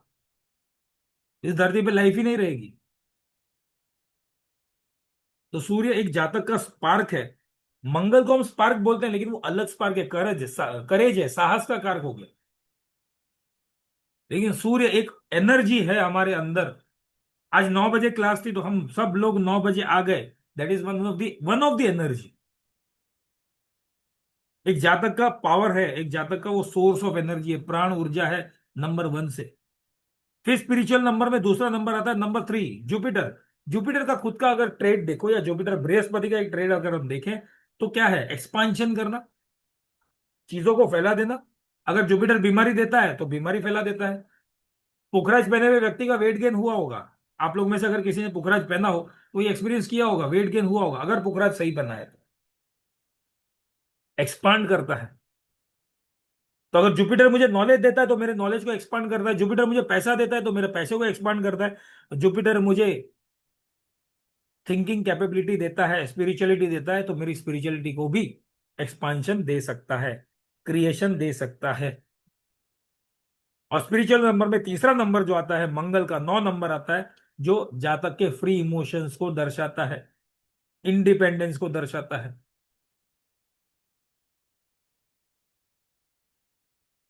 बाद में इमोशनल नंबर्स 5 6 7, या ग्रिड की भाषा में बोले तो 6 7 5। 5 स्टैंड फॉर मर्क्यूरी। मर्क्यूरी जातक के या इंडिविजुअल में क्या रोल प्ले करता है? Power of speech. वाणी कैसी है? मानसिक विकार या फिर मानसिक आकार या मानसिक आकार कैसा बना है जातक का, इंडिविजुअल का, ये बुध दर्शाता है। कुछ लॉजिकल बात करता है, बुध अच्छा है। इलॉजिकल बात करता है, ज्यादा बात करता है, बुध खराब है। One of the emotional number mercury 5। बाद में इमोशन नंबर पे आते हैं 6, शुक्राचार्य, शुक्र, वीनस, जो जातक के इमेजिनेशंस और लग्जरीज की बात करता है। यहां पे इमेजिनेशंस को आप फैंटासीज भी बोल सकते हो। वैसे इमेजिनेशन जो शायद जातक अपने जीवन में पाना चाहता हो या पा नहीं सकता हो, लेकिन इमेजिनेशन जरूर करता हो। वो भी एक इमोशंस है। हर कोई चाहता है कि मुकेश अंबानी जैसा घर हो। नहीं, हर कोई के पास वैसा ना हो, लेकिन अपने घर को मुकेश अंबानी जैसा तो बनाया जा सकता है with our imagination and luxury capacity. उसके लिए मेहनत भी तो लगती है। और 7 नंबर केतु, इमोशनल नंबर का तीसरा नंबर केतु 7, जो जातक के माइंड एंड रियल इमेजिनेशंस को दर्शाता है। यहां पे जब वीनस का इमेजिनेशन है जो आपकी फैंटेसीज की तरफ लेकर जाता है, और केतु का जो इमेजिनेशन आता है जो आपके एक्चुअल इमेजिनेशंस को दर्शा देता है। सिंपल डिफरेंस, जैसे मैंने अभी थोड़ी देर पहले कहा, हर कोई चाहता है कि मुकेश अंबानी जैसा घर हो। ये मेरा हो गया वीनस का इमेजिनेशन। लेकिन केतु का इमेजिनेशन, इमेजिनेशन क्या बोलता है? मुझे कहीं ना कहीं मेरी क्षमता पता है। मैं मुकेश अंबानी जैसा घर तो नहीं बना सकता, एटलीस्ट मैं वैसी मेहनत तो करूं। मुकेश अंबानी का घर बनाना है तो वैसी मेहनत भी करनी है। ये रियलिटी दे के आता है। ये रियलिटी क्या देता है? जब आप दिमाग से सोचते हो, दिल तो बहुत कुछ बोलेगा, मर्सिडीज चाहिए, मुकेश अंबानी का घर चाहिए, लेकिन दिमाग उसके लिए या तो मेहनत कर या फिर अपने कैपेसिटी के हिसाब से। Mind and imagination. और बाद में आते हैं फिजिकल नंबर्स। उसमें सबसे पहला नंबर 2 मून, जिसको हम लोग कई बार इमोशन से भी जोड़ते हैं। तो नंबर 2 इमोशंस कहीं ना कहीं हमारे फिजिकल रिएक्शंस को भी जन्म देते हैं। चंद्रमा मन का कारक, नंबर 2 फ्लक्चुएशंस ऑफ इमोशंस। अभी थोड़ी देर पहले मैंने यहां से केतु का जो इमेजिनेशन बताया, हाँ मेहनत करनी पड़ेगी, मैं मेहनत करने का सोच रहा हूं, कल सुबह 5 बजे से उठूंगा, लेकिन मेरा मून का मन क्या बोल दिया, परसों से उठेंगे, छोड़ो। फ्लक्चुएशंस आ गया। अभी ठंडी का सीजन है, 4 बजे नहीं उठना है, सुबह ही तो अच्छी नींद आती है। और जब ये फ्लक्चुएशन ऑफ इमोशंस हो जाते हैं, तब आप फिजिकली कहीं ना कहीं ज्यादा ड्रेन होते हैं। और दूसरा नंबर आता है फिजिकल नंबर्स में 8 नंबर, सैटर्न, शनि। शनि अपने आप में क्या बोल रहा है? डिसिप्लिन, सही तरीके से काम करना, एथिक रखना, हार्डवर्क, किसी भी प्रकार का किसी भी जगह पे शॉर्टकट न मारना, शनि है। और सेवा भाव, आप बिजनेस भी करते हो लेकिन एक सेवा भाव से, पैसा कमाओ लेकिन एक सेवा भाव से, अपने कर्म को सही रखो। अगर आप जीवन में चाहते हो कि आपके साथ किसी भी प्रकार का अन्याय ना हो, तो किसी और से अन्याय करो भी मत, किसी भी प्रकार का। जैसे कुछ लोग करते हैं, कोविड के समय सब कुछ जमा करके रखा था और बहुत हाई प्राइस में बेचना, गलत काम है ना।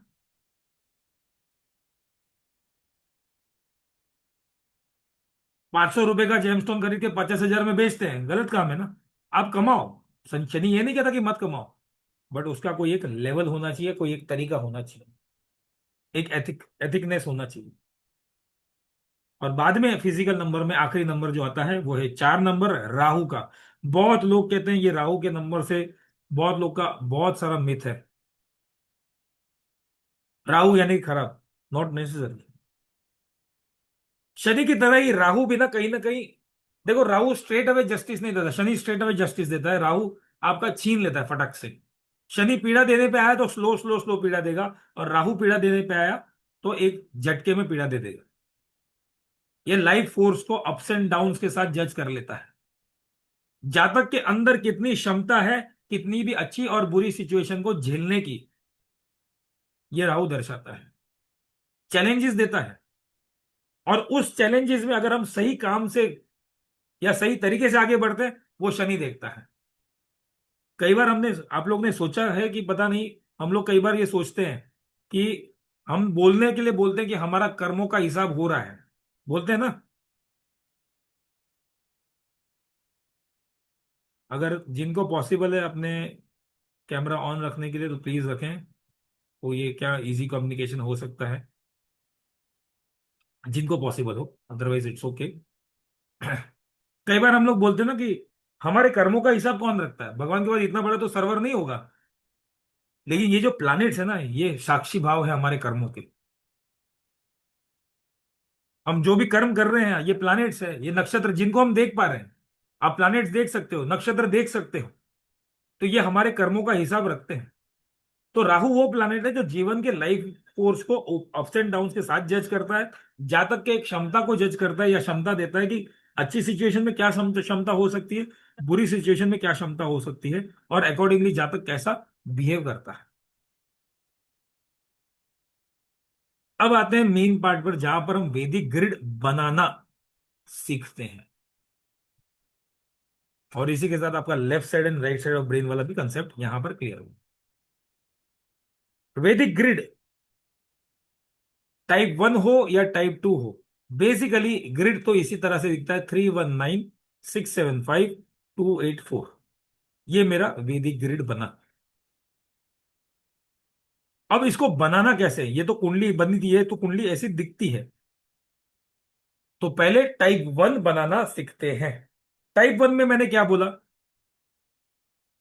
हम सारे डेट ऑफ बर्थ के सारे नंबर लेंगे, driver number conductor number, driver number लेंगे, कंडक्टर नंबर नहीं लेंगे, जीरो नहीं लेंगे। तो पहले तो जो भी आपके डेट ऑफ बर्थ में नंबर्स हैं उनको ग्रिड के अनुसार प्लॉट कर दो।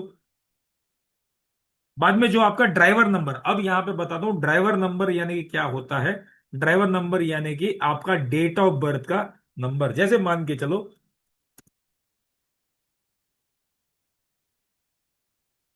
ये डेट ऑफ बर्थ है और ये डेट ऑफ बर्थ मेरी है। और मेरी इसलिए बताता हूं, आप में से जो लोग अगर मुझे 4 अगस्त को विश करना चाहें 2026 में, तो प्लीज विश करें। इसलिए मैंने अपनी डेट ऑफ बर्थ बता दी एडवांस में। तो अगर मुझे यहाँ पे ड्राइवर नंबर निकालना है, तो मेरा ड्राइवर नंबर क्या होगा, मेरा ड्राइवर नंबर होगा 4, क्योंकि मेरा मेन बर्थ नंबर 4 है। अगर मान के चलो यहां पर मेरा ड्राइवर नंबर होता या मेरा डेट ऑफ बर्थ होता 22, तो मैं ड्राइवर नंबर कैसे निकालता, 2 + 2 = 4।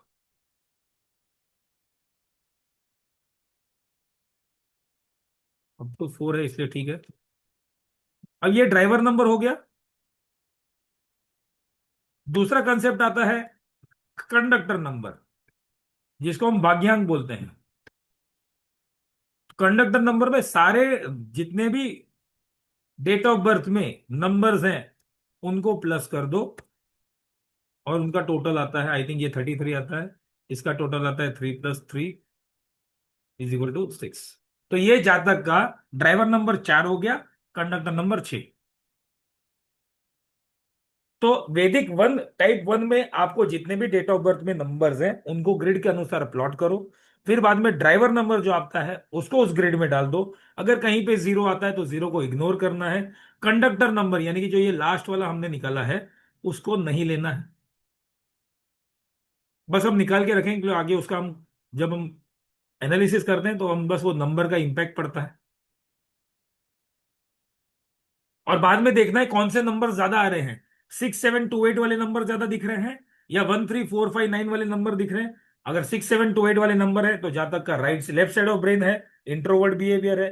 अगर 1 3 4 5 9 वाले नंबर है तो जातक का एक्सट्रोवर्ट बिहेवियर है, यानी कि राइट साइड ऑफ ब्रेन ज्यादा यूज कर रहे हैं। एक एग्जाम्पल है 13 अप्रैल 1983। 13 अप्रैल 1983, ये ग्रिड 1 मैंने प्लॉट करने की कोशिश की है, यहां पे एग्जाम्पल के तौर पे समझ लो।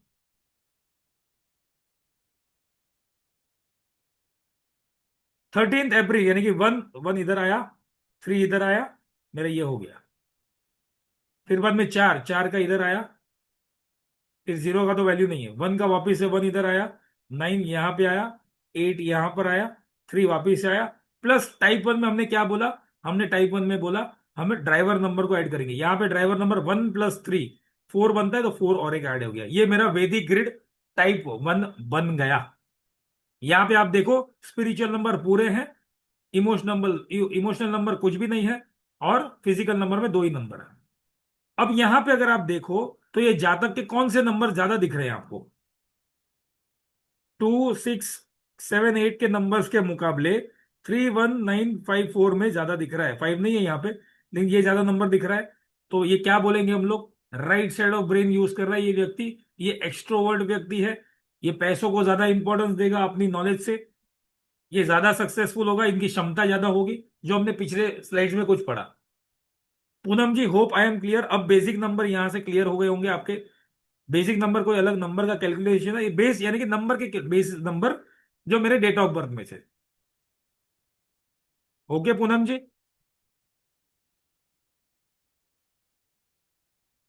अब टाइप टू सीखते हैं, यही डेट ऑफ बर्थ को लेकर टाइप टू देखते हैं। टाइप टू में हमारा कंडीशन क्या हो जाता है? सारे डेट ऑफ बर्थ लेंगे, लेकिन जो सेंचुरी नंबर है, यानी कि जिस साल में हम जन्मे हैं उस साल के पहले 2 डिजिट है उनको हम नहीं लेंगे। प्लस ड्राइवर नंबर भी नहीं लेंगे, कंडक्टर नंबर तो वैसे भी नहीं लिया। तो सेम डेट ऑफ बर्थ का जो ग्रिड था मेरे पास, वहां पर क्या हो गया, ग्रिड टू में 1 का 1 आया, 3 का 3 आया, 4 का 4 आया, ये 1 नहीं आया और ये 9 नहीं आया, क्योंकि सेंचुरी नंबर हमने इग्नोर कर दिए। फिर बाद में 8 आया और ये 3 आया। हमने ड्राइवर नंबर 4 को भी नहीं लिया, यानी कि यहाँ पे 4 नहीं आया। तो यहाँ पे हमने क्या कर दिया, टू में जो हमारे पास यहाँ पर जो डबल 4 आ रहा था और यहाँ पे डबल 1 आ रहा था, वो ग्रिड वन में वो यहाँ पर नहीं आया। इससे होता क्या है, जब आप दोनों ग्रिड को सामने आमने सामने रख देते हो तो आपको पता चल जाता है कि एक्चुअल कौन से नंबर मिसिंग थे। अब यहाँ पर तो कॉमनली मिसिंग नंबर मिले ही मिले थे। प्लस क्या एक्चुअल नंबर 1 रिपीट हुआ था? नहीं, यहाँ पर एक 1 एक ही बार आया, नंबर 4 भी एक ही बार आया, 9 यहाँ पर मिसिंग बना, वहां पर था। इन सब का अपना अपना एनालिसिस हम करेंगे।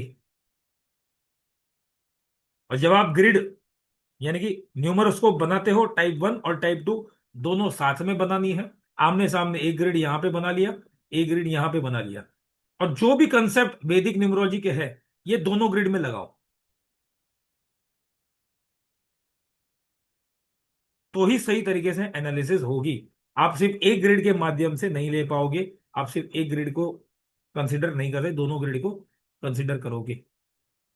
किसी भी एक ग्रिड में कुछ बन रहा है तो यस, स्ट्रांग बन रहा है। किसी एक ग्रिड में नेगेटिव, एक में तो बैलेंस हो रहा है, किसी एक ग्रिड में बिल्कुल नहीं है तो वो नेगेट हो जाएगा। यहां तक क्लियर सभी को?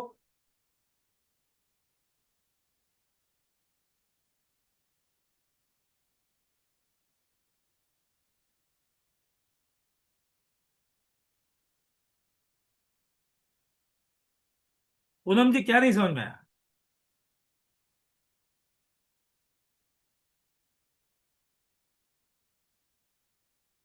अब तक क्या नहीं समझ में आया? अगर कोई है तो प्लीज बताओ।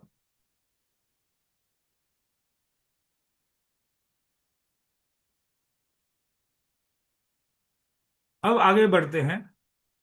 वन सेकंड, लास्ट 2 एग्जांपल यानी कि ग्रिड कंस्ट्रक्शन का, यस बता देता हूं, डोंट वरी। ये टाइप वन था, मेरा डेट ऑफ बर्थ क्या था, 13 अप्रैल 1983। मैं यहां पे आपको एक कंस्ट्रक्ट करके ही बता देता हूं तो और क्लियर हो जाएगा। अब टाइप वन बना रहे हैं हम लोग।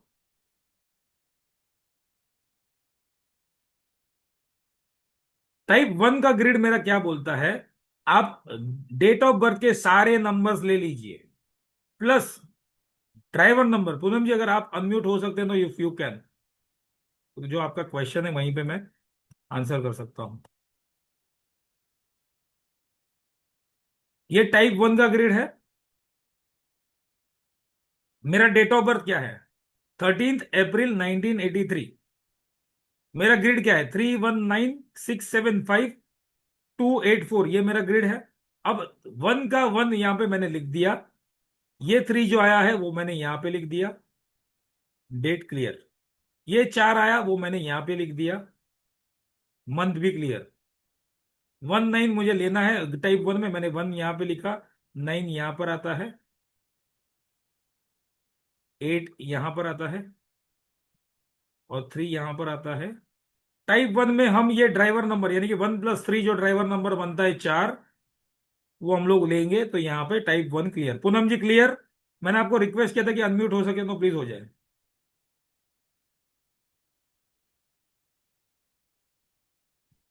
ये टाइप 1 बन गया। अब टाइप 2 जो आपके सामने अभी दिख रहा है, बट फिर भी मैं वापिस से कंस्ट्रक्ट कर लूं। पूनम जी क्लियर है कि नहीं? आप प्लीज बताएं, आपके लिए ये रिपीट कर रहा हूं। अब टाइप 2 में हमने क्या बोला? टाइप 2 में सारे नंबर्स लेंगे, लेकिन सेंचुरी नंबर नहीं लेंगे, यानी कि जिस साल में जन्मे हैं उस साल का पहला दो डिजिट है वो नहीं जाएगा टाइप 2 में। और जो ड्राइवर नंबर हम ले रहे थे वो भी नहीं जाएगा। तो अब मेरा ग्रिड कैसे दिखेगा?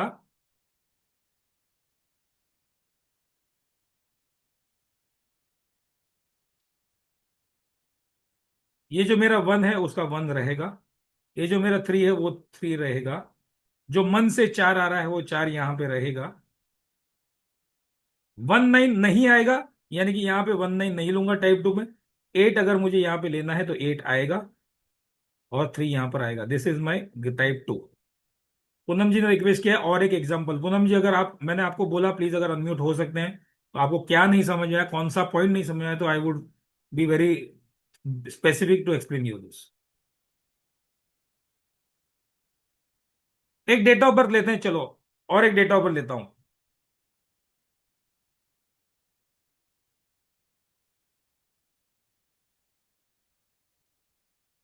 22/12/2001 एक रैंडम डेट ऑफ बर्थ लिया है मैंने। अब इसका ग्रिड, पहले तो ड्राइवर नंबर क्या बन जाएगा वो यहां पर बना देता हूं मैं। ड्राइवर नंबर 2+2 हो गया 4। कंडक्टर नंबर की मुझे जरूरत नहीं है, इसलिए मैं यहां पे नहीं लिख रहा हूं। अब एक ग्रिड बनाते हैं, टाइप 1 ग्रिड। टाइप 1 ग्रिड में हमने क्या बोला कि हमें डेट ऑफ बर्थ के सारे नंबर्स लेने हैं और ड्राइवर नंबर को भी इंक्लूड करना है। अब यहां से 22, 2 2 आ रहा है, तो यहां पे 2 आएगा, तो यहां पे 2। यहां पे 2 क्यों आएगा? क्योंकि मेरा ग्रिड क्या है? 319, 675 और 284, ये मेरा ग्रिड का फॉर्मेट है। तो यहां से 22 का एक एक इधर आ गया, एक इधर आया तो मैंने एक लिख दिया। ये 12 का वापिस से और एक 22 आया, तो यहाँ पे 222 हो गया। वापिस यहाँ पे 12 आया तो और एक 2 हो गया। अब 0 0 नहीं करना है, एक लेना है, एक ले लिया। अब यहाँ पे 2+2 टाइप 1 बन रहा है, तो यहाँ पे ड्राइवर नंबर को लेंगे, तो मैंने यहाँ पे 4 ले लिया। पूनम जी क्लियर? अब टाइप 2 बना रहे हैं, इसी डेट ऑफ बर्थ का टाइप 2।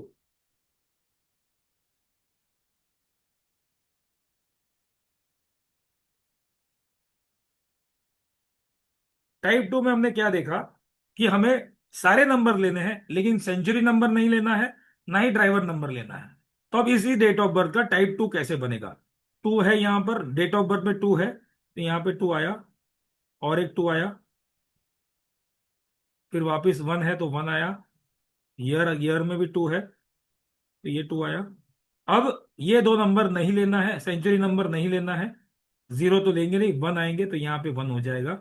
यहाँ पे ड्राइवर नंबर भी नहीं आएगा। अब ये दोनों ग्रिड में देखो, यहाँ पे बीच के नंबर तो गायब है ही।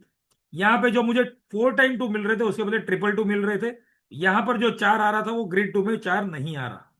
This is the only difference between grid 1 and grid 2।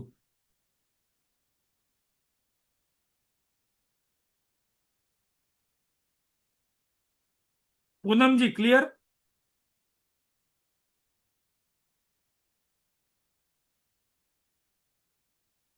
I would appreciate if you can respond on time. मैंने आपको 2 बार बोला कि अगर आप अनम्यूट हो सके तो वेल एंड गुड।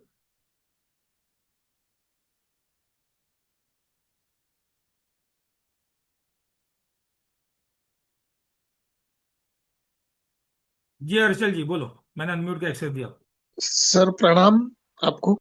ये एक समझ में नहीं आया अभी जो आपने बताया कि ग्रिड टाइप वन में जो हमारा ग्रिड है उसमें हाँ 284 है, करेक्ट है? हाँ। लास्ट में 284 है। तो ये 284 में हमने अच्छा सॉरी जो, सॉरी, यहाँ पे आएगा, सॉरी सॉरी, मेरा गलती हो गई। Yes yes, sorry, it's okay, हाँ ये ओके, इट्स ओके। बराबर मेरा गलती हो गया, सॉरी। Thank you. यहाँ पे 8 मिसिंग है। यही डाउट था ना Harshal ji? Yes right sir. हाँ ठीक है। सुरभि जी, यही तो हमें देखना है आगे क्लास में, टाइप वन और टाइप टू का यूज कैसे होता है। Poonam ji same answer, same type one और टाइप टू, जैसे मैंने कहा, यहां पर हमें एक एडवांटेज मिलता है कंपेयर टू अदर न्यूमरोलॉजी, जहां पर हम दोनों ही ग्रिड को साइमल्टेनियसली एनालाइज करें। तो देखो 19 के सेंचुरीज में सब लोग जन्मे होंगे, बहुत कितने लोग जन्मे होंगे, तो सभी के पास 1 एंड 9 तो होंगे। 2001 के बाद सब लोग के पास 20 तो होंगे ही होंगे। बट इसका एक्चुअल डिफरेंस जो मुझे, वैदिक हम पढ़ रहे हैं, हम दो ग्रिड यहाँ पे इसलिए ले रहे हैं कि आगे जाके कुछ कॉम्बिनेशन, जो अभी मैं बता रहा हूँ, कुछ वन ऑफ दी कुछ कॉम्बिनेशन अभी हम आगे देखेंगे, जो मुझे टाइप वन टाइप टू में दोनों में दिख सकते हैं, या स्ट्रांगली टाइप टू में दिखे। तो जातक के वो कॉम्बिनेशन, जातक के लाइफ में वो कॉम्बिनेशन के द्वारा जो इंसिडेंट घट सकते हैं या घट चुके होंगे या घट रहे होंगे, उसको जानने के लिए बहुत इंपॉर्टेंट मैटर करते हैं type one and type two. हम ये एक प्रकार की ऐसे समझ लो, जब जब आप एस्ट्रोलॉजी पढ़ते हो तो एस्ट्रोलॉजी में दो कुंडलियां से एनालिसिस करते हो। ये आंसर स्पेसिफिकली सुरभि जी और पूनम जी दोनों के लिए। जब हम एस्ट्रोलॉजी में दो प्रकार की कुंडलियां देखते हैं एक ही व्यक्ति की, सेम वे यहां पर भी दो प्रकार की अंक कुंडली देखते हैं, ताकि हमें डिफरेंसेस पता चले। Got my point? अब ये वैदिक न्यूमरोलॉजी में कुछ कॉम्बिनेशंस हैं। ये कॉम्बिनेशंस वैदिक वन में भी बन सकते हैं, वैदिक टू में भी बन सकते हैं, दोनों में बन सकते हैं। हम किसी एक को इग्नोर नहीं करेंगे। पूनम जी क्लियर है? तो आगे बढ़ूं।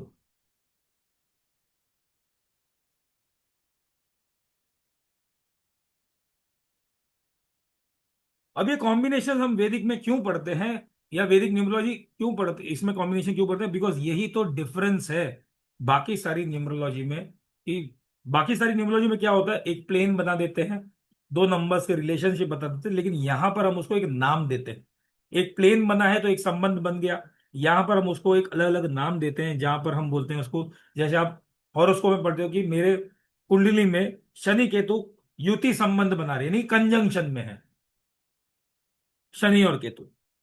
सेम वे यहां पर भी दो नंबर्स आपस में रिलेशनशिप बना सकते हैं, जिसको हम कॉम्बिनेशन, या फिर उस कॉम्बिनेशन के बहुत सारे अलग अलग नाम है, अलग अलग कॉम्बिनेशन के द्वारा वैसे नाम पड़े हैं, और वो नाम का भी इम्पैक्ट जातक के लाइफ में उस प्लानेट के पीरियड्स, जैसे कि दशा अंतरदशा में हम देख सकते हैं। अब यहाँ पे अंतरदशा दशा बोला है, तो न्यूमरोलॉजी में या खास करके वैदिक न्यूमरोलॉजी में दशा अंतरदशा भी अलग तरीके से कैलकुलेट होती है। बट फिलहाल आज के लिए हम यहाँ पे कॉम्बिनेशन के ऊपर जाते हैं। कौन कौन से कॉम्बिनेशन होते हैं, पहले लिस्ट देख लेते हैं, बाद में कुछ कॉम्बिनेशन को पढ़ने की कोशिश भी करते हैं। एक होता है नंबर कंजंक्शन, यानी कि युति संबंध, दो नंबर का आपस में एक दूसरे के आजू बाजू होना, यानी कि एक साथ होना। वहां पे तो कुंडली में क्या है, हॉरोस्कोप में एक ही हाउस में एक ही जोडिएक साइन में दो ग्रह आ गए, नहीं यहाँ पे तो अलग से हाउस में पॉसिबल नहीं है। यहाँ पे दो ग्रह आजू बाजू में होना, जैसे यहाँ पे एक एग्जांपल दिया 3 and 1। ऐसे हमारे न्यूमरोस्कोप में, जातक के न्यूमरोस्कोप में 12 रिलेशन बन सकते हैं, लेकिन जरूरी है सबके उसमें बनेंगे। पिछली कुंडली में हमने देखा कि पूरा बीच का लाइन ही खाली था,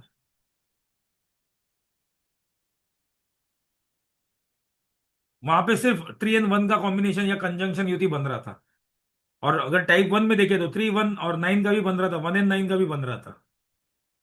तो कुंडली में, यानी कि अंक कुंडली में 12 प्रकार के रिलेशनशिप बन सकते हैं ऐसे, जिसको हम युति संबंध बोलते हैं। दूसरा दृष्टि संबंध, यानी कि ऑपोजिट रिलेशनशिप। ये ऑपोजिट रिलेशनशिप कब होंगे, जब दो नंबर के बीच में, जब दो नंबर एग्जैक्टली एक दूसरे से ऑपोजिट हो और बीच में कोई नंबर ना हो। अब यहाँ पे एक एग्जांपल है 1 and 8। अब 1 and 8 यानी कि यहाँ पे कौन सा नंबर यूजुअली आता है, 7। यानी कि ग्रिड में 7 नंबर नहीं है, मिसिंग है। और 1 और 8 है, टाइप वन में भी हो टाइप टू में भी हो, किधर भी हो चलेगा, लेकिन 7 नहीं है। हो सकता है टाइप वन में 7 हो और टाइप 2 में 7 ना हो। वैसे 7 का केस रेयर केस है, ड्राइवर नंबर से आ सकता है, बट फिर भी अगर नंबर नहीं है तो मैं बोलूंगा ये दृष्टि संबंध 1 और 8 के बीच में बना, जिसका कुछ इंपैक्ट जातक के ऊपर बनेगा। अगर 7 है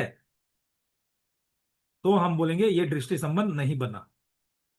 ऐसे 6 रिलेशनशिप बनते हैं। फिर और एक रिलेशनशिप आता है जिसको हम बोलते हैं 1/4 दृष्टि, यानी कि स्क्वायर दृष्टि। स्क्वायर दृष्टि यानी कि दो नंबर के बीच में एग्जैक्टली 4 बॉक्सेस, यानी कि 4 घर का डिफरेंस हो और बीच में कोई नंबर ना हो।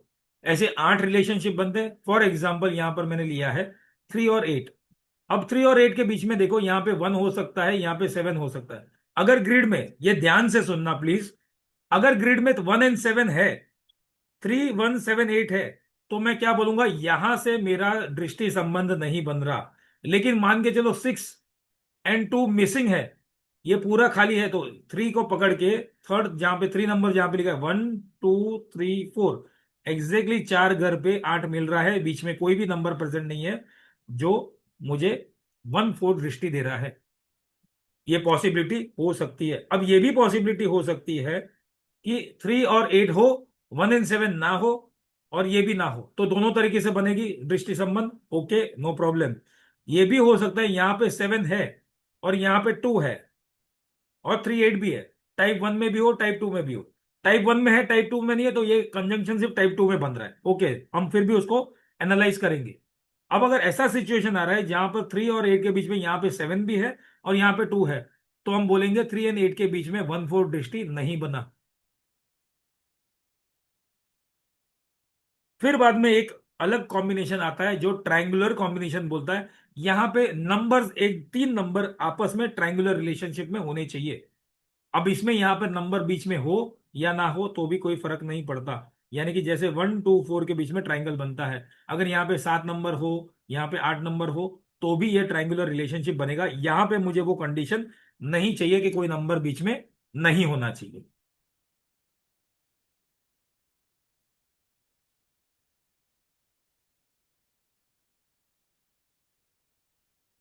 फिर बाद में डायगनल रिलेशनशिप कुंडली में देखते हैं या अंक कुंडली में देखते हैं, जहां पे 3 नंबर, तीनों नंबर होने चाहिए और तीनों किसी ना किसी प्रकार के डायगनल में हो, या तो हॉरिजॉन्टल वे में हो, या वर्टिकल वे में हो, या डायगनली हो। जैसे यहां से 319 बन सकता है, 675 भी बन सकता है, 284 भी बन सकता है, या 374, ये तीनों नंबर होने चाहिए। टाइप 1 में हो या टाइप 2 में हो, किसी में भी हो, हम इग्नोर नहीं करेंगे, हम दोनों को जज करेंगे और दोनों कुंडली को पढ़ेंगे। इंपैक्ट दोनों में हो सकता है। The only difference we are making grid 1 and grid 2, actual missing number कितना है या एक्चुअल रिपीटेड किधर आ रहा है, मुझे एक्चुअल आइडिया लेने के लिए। या 1, 7, 8 हो, किसी भी प्रकार से, जब 3 नंबर कुंडली में हो, जो स्ट्रेट लाइन में वर्टिकली हो, या हॉरिजॉन्टली हो, या डायगनली हो, तो वैसे रिलेशन 8 बनते हैं, जिसको हम बोलते हैं डायगनल रिलेशनशिप। वो भी अपने आप में जातक के जीवन में कुछ न कुछ रिजल्ट दे सकते हैं। अब जो कॉम्बिनेशन हमने देखे हैं पिछले जो लिस्ट में देखे, उनमें से कुछ एक आध कॉम्बिनेशन हम देखते हैं, समझने की कोशिश करते हैं। अब जिनके ग्रिड में 3 और 1 आता हो, again I am repeating, grid 1 हो या ग्रिड 2 हो, जिनके ग्रिड में 3 और 1 का कॉम्बिनेशन आता हो, जिसको हम बोलते हैं सूर्य और गुरु का युति संबंध, कंजंक्शन। ऐसा कंजंक्शन जातक को अच्छी सक्सेस दे सकता है, अच्छा एजुकेशन दे सकता है, रिस्पेक्ट दे सकता है, और बहुत बड़ा रेपुटेशन भी दे सकता है। अब यहां पे जब मैं कहता हूं एजुकेशन, यहां पे जरूरी नहीं है कि फॉर्मल एजुकेशन ही हो या कोई डिग्री वाला एजुकेशन ही हो। यहां पे एक्सपीरियंस वाला भी एजुकेशन काम आ सकता है। जातक अपने एक्सपीरियंस से भी हाईली एजुकेटेड हो सकता है। 3 और 1 यानी कि सूर्य और गुरु का कंजंक्शन ग्रिड में हो, तो जातक के अपने अपने पिता के साथ, जिसके कुंडली में ये बन रहा है टाइप 1 से या टाइप 2 से, उनके अपने पिता के साथ रिलेशनशिप अच्छे हो सकते हैं। ऐसे जातक आपको लीडर, किसी भी क्षेत्र में लीडर की भूमिका बजाते हो, डॉक्टर, जजिस, एस्ट्रोलॉजर वाला कॉम्बिनेशन देख सकते हो। जहां पर भी ये जातक काम करते हो, अपना बिजनेस हो या सर्विस हो, वहां पे अच्छे पोस्ट पे देखे जा सकते हैं। एक और कंजंक्शन युति संबंध देखते हैं, 7 और 5। 7 and 5 यानी कि मर्क्यूरी और केतु का कंजंक्शन, ये टाइप 1 में बनता हो या टाइप 2 में बनता हो, जिस भी जातक के ये कंजंक्शन कंजंक्शन बनता हो या युति संबंध बनता हो, ऐसे जातक अच्छे लेखक बन सकते हैं। अब जरूरी नहीं कि लेखक यानी कि कोई ऑफिशियल ऑथर ही बन जाए या बुक को लॉन्च कर दे। ये लिखने की अच्छी, इनकी राइटिंग स्किल्स अच्छी होगी। I am not saying about hand writing, लिखने की क्षमता, ये लिखने से बहुत अच्छा लिखते होंगे, आज के डेट में अच्छे ब्लॉगर बन सकते हैं। आजकल लोग कोई लिखता नहीं, सब डिजिटल हो गया, तो ब्लॉगर अच्छे बन सकते हैं। ऐसे लोगों की वाणी स्ट्रेट फॉरवर्ड होती है। 7 और 5 है ना, शायद कटु वाणी लग सकती है लेकिन स्ट्रेट फॉरवर्ड हो, कुछ अच्छे बहुत स्पीकर बन सकते हैं। ये भी कॉम्बिनेशन एस्ट्रोलॉजर, जब मैं कहता हूं एस्ट्रोलॉजर, तो not only astrologer, occult field, overall numerology, astrology, वैसे सारी फील्ड में ये जातक अच्छा काम कर सकते हैं। ऐसे जातक का पब्लिक रिलेशनशिप्स काफी अच्छा होता है। प्लस जिनके भी कुंडली में, अंग कुंडली में ये कॉम्बिनेशन या कंजंक्शन बनता हो, ऐसे जातक के, ऐसे इंडिविजुअल के पर्सनल रिलेशन में देखें तो अपनी माता के साथ, अपनी बहन के साथ, या अपनी बेटी के साथ, या बांजी भतीजी, खास करके जो लेडीज रिलेशनशिप बनते हो, फीमेल की कुंडली हो या मेल की कुंडली हो, जो लेडीज के साथ इनके संबंध होंगे वो अच्छे होंगे। एक ऑपोजिट, दो हमने युति संबंध देख लिए, एक ऑपोजिट देखते हैं। कंजंक्शन, यहाँ पे कंजंक्शन ही है, चलो ठीक है, मैंने शायद एक स्लाइड एडिशनल किया है। चलो और एक कंजंक्शन देखते हैं, केतु और शनि, शनि केतु 7 और 8 साथ में हो, जिसके भी न्यूमरोस्कोप में टाइप 1 या टाइप 2, जहां पे 7 and 8 साथ में आते हो, तो ऐसे जातक ना जीवन में थोड़ा सा बैलेंस्ड अप्रोच रखते हैं। लेकिन जब बैलेंस अप्रोच रखते हैं तो जीवन में काफी ups and downs, let go वाली सिचुएशंस काफी आती है, फैमिली में काफी चैलेंजेस हो सकते हैं, खास करके वैवाहिक जीवन में या शादीशुदा जिंदगी में कोई टेंशन्स या किसी न किसी प्रकार का उतार चढ़ाव देखा जा सकता है। बहुत रेयर केस में, मैं यहाँ पे एक चीज लिखी है, 7 and 8 का कंजंक्शन युति संबंध जातक में किसी न किसी प्रकार का एडिक्शन लेके आ सकता है। अब ये एडिक्शन कौन सा भी हो सकता है। हम लोग से गलती क्या होता है, एडिक्शन को हम लोग क्या मानते हैं, ओनली ड्रिंकिंग एंड स्मोकिंग, नहीं, ज्यादा चाय पीना वो भी एक प्रकार का, चाय कॉफी पीना वो भी एक प्रकार का एडिक्शन है। दूसरा, कोई व्यक्ति अगर बैठा है शांति से ऐसे बैठा है लेकिन अपने पैर बार बार हिला रहा है, ये भी एक प्रकार का एडिक्शन है। तो 7 and 8 ऐसा कोई आदत, ऐसी कोई हैबिट या कोई एडिक्शन दे सकता है। प्लस 7 and 8 जिसको हम कुंडली में या हॉरोस्कोप में किसी प्रकार से पिशाच योग या बहुत सारे अलग अलग नाम दे, श्वान योग या नाम देते हैं, 7 and 8 एक कॉमनली देखा गया है हॉरोस्कोप में भी, जहां पे शनि और केतु साथ में हो, या न्यूमरोस्कोप में 7 and 8 कॉम्बिनेशन ना जातक को कुत्ते से डर देता है। या तो जीवन में एक बार कुत्ता काटता है, या फिर ऐसे जातक को, भले डॉग लवर भी हो सकते हैं, लेकिन इनको एक बार कुत्ता या तो काट लेता है या कोई एक प्रकार का भय रहता है कि मुझे सडनली काट न ले। एक ऑपोजिट संबंध देखते हैं, जहां पर दो नंबर आपस में एक दूसरे से एकदम ऑपोजिट पे हो और बीच में कोई नंबर ना हो। यहां पे 7 होता तो ये ऑपोजिट नंबर नहीं बनेगा, यहां पे 7 नहीं है तो ये ऑपोजिट एक दूसरे को, सूर्य शनि पे दृष्टि दे रहा है और शनि सूर्य को दृष्टि दे रहा है, जिसको हम ऑपोजिट रिलेशनशिप बोलते हैं।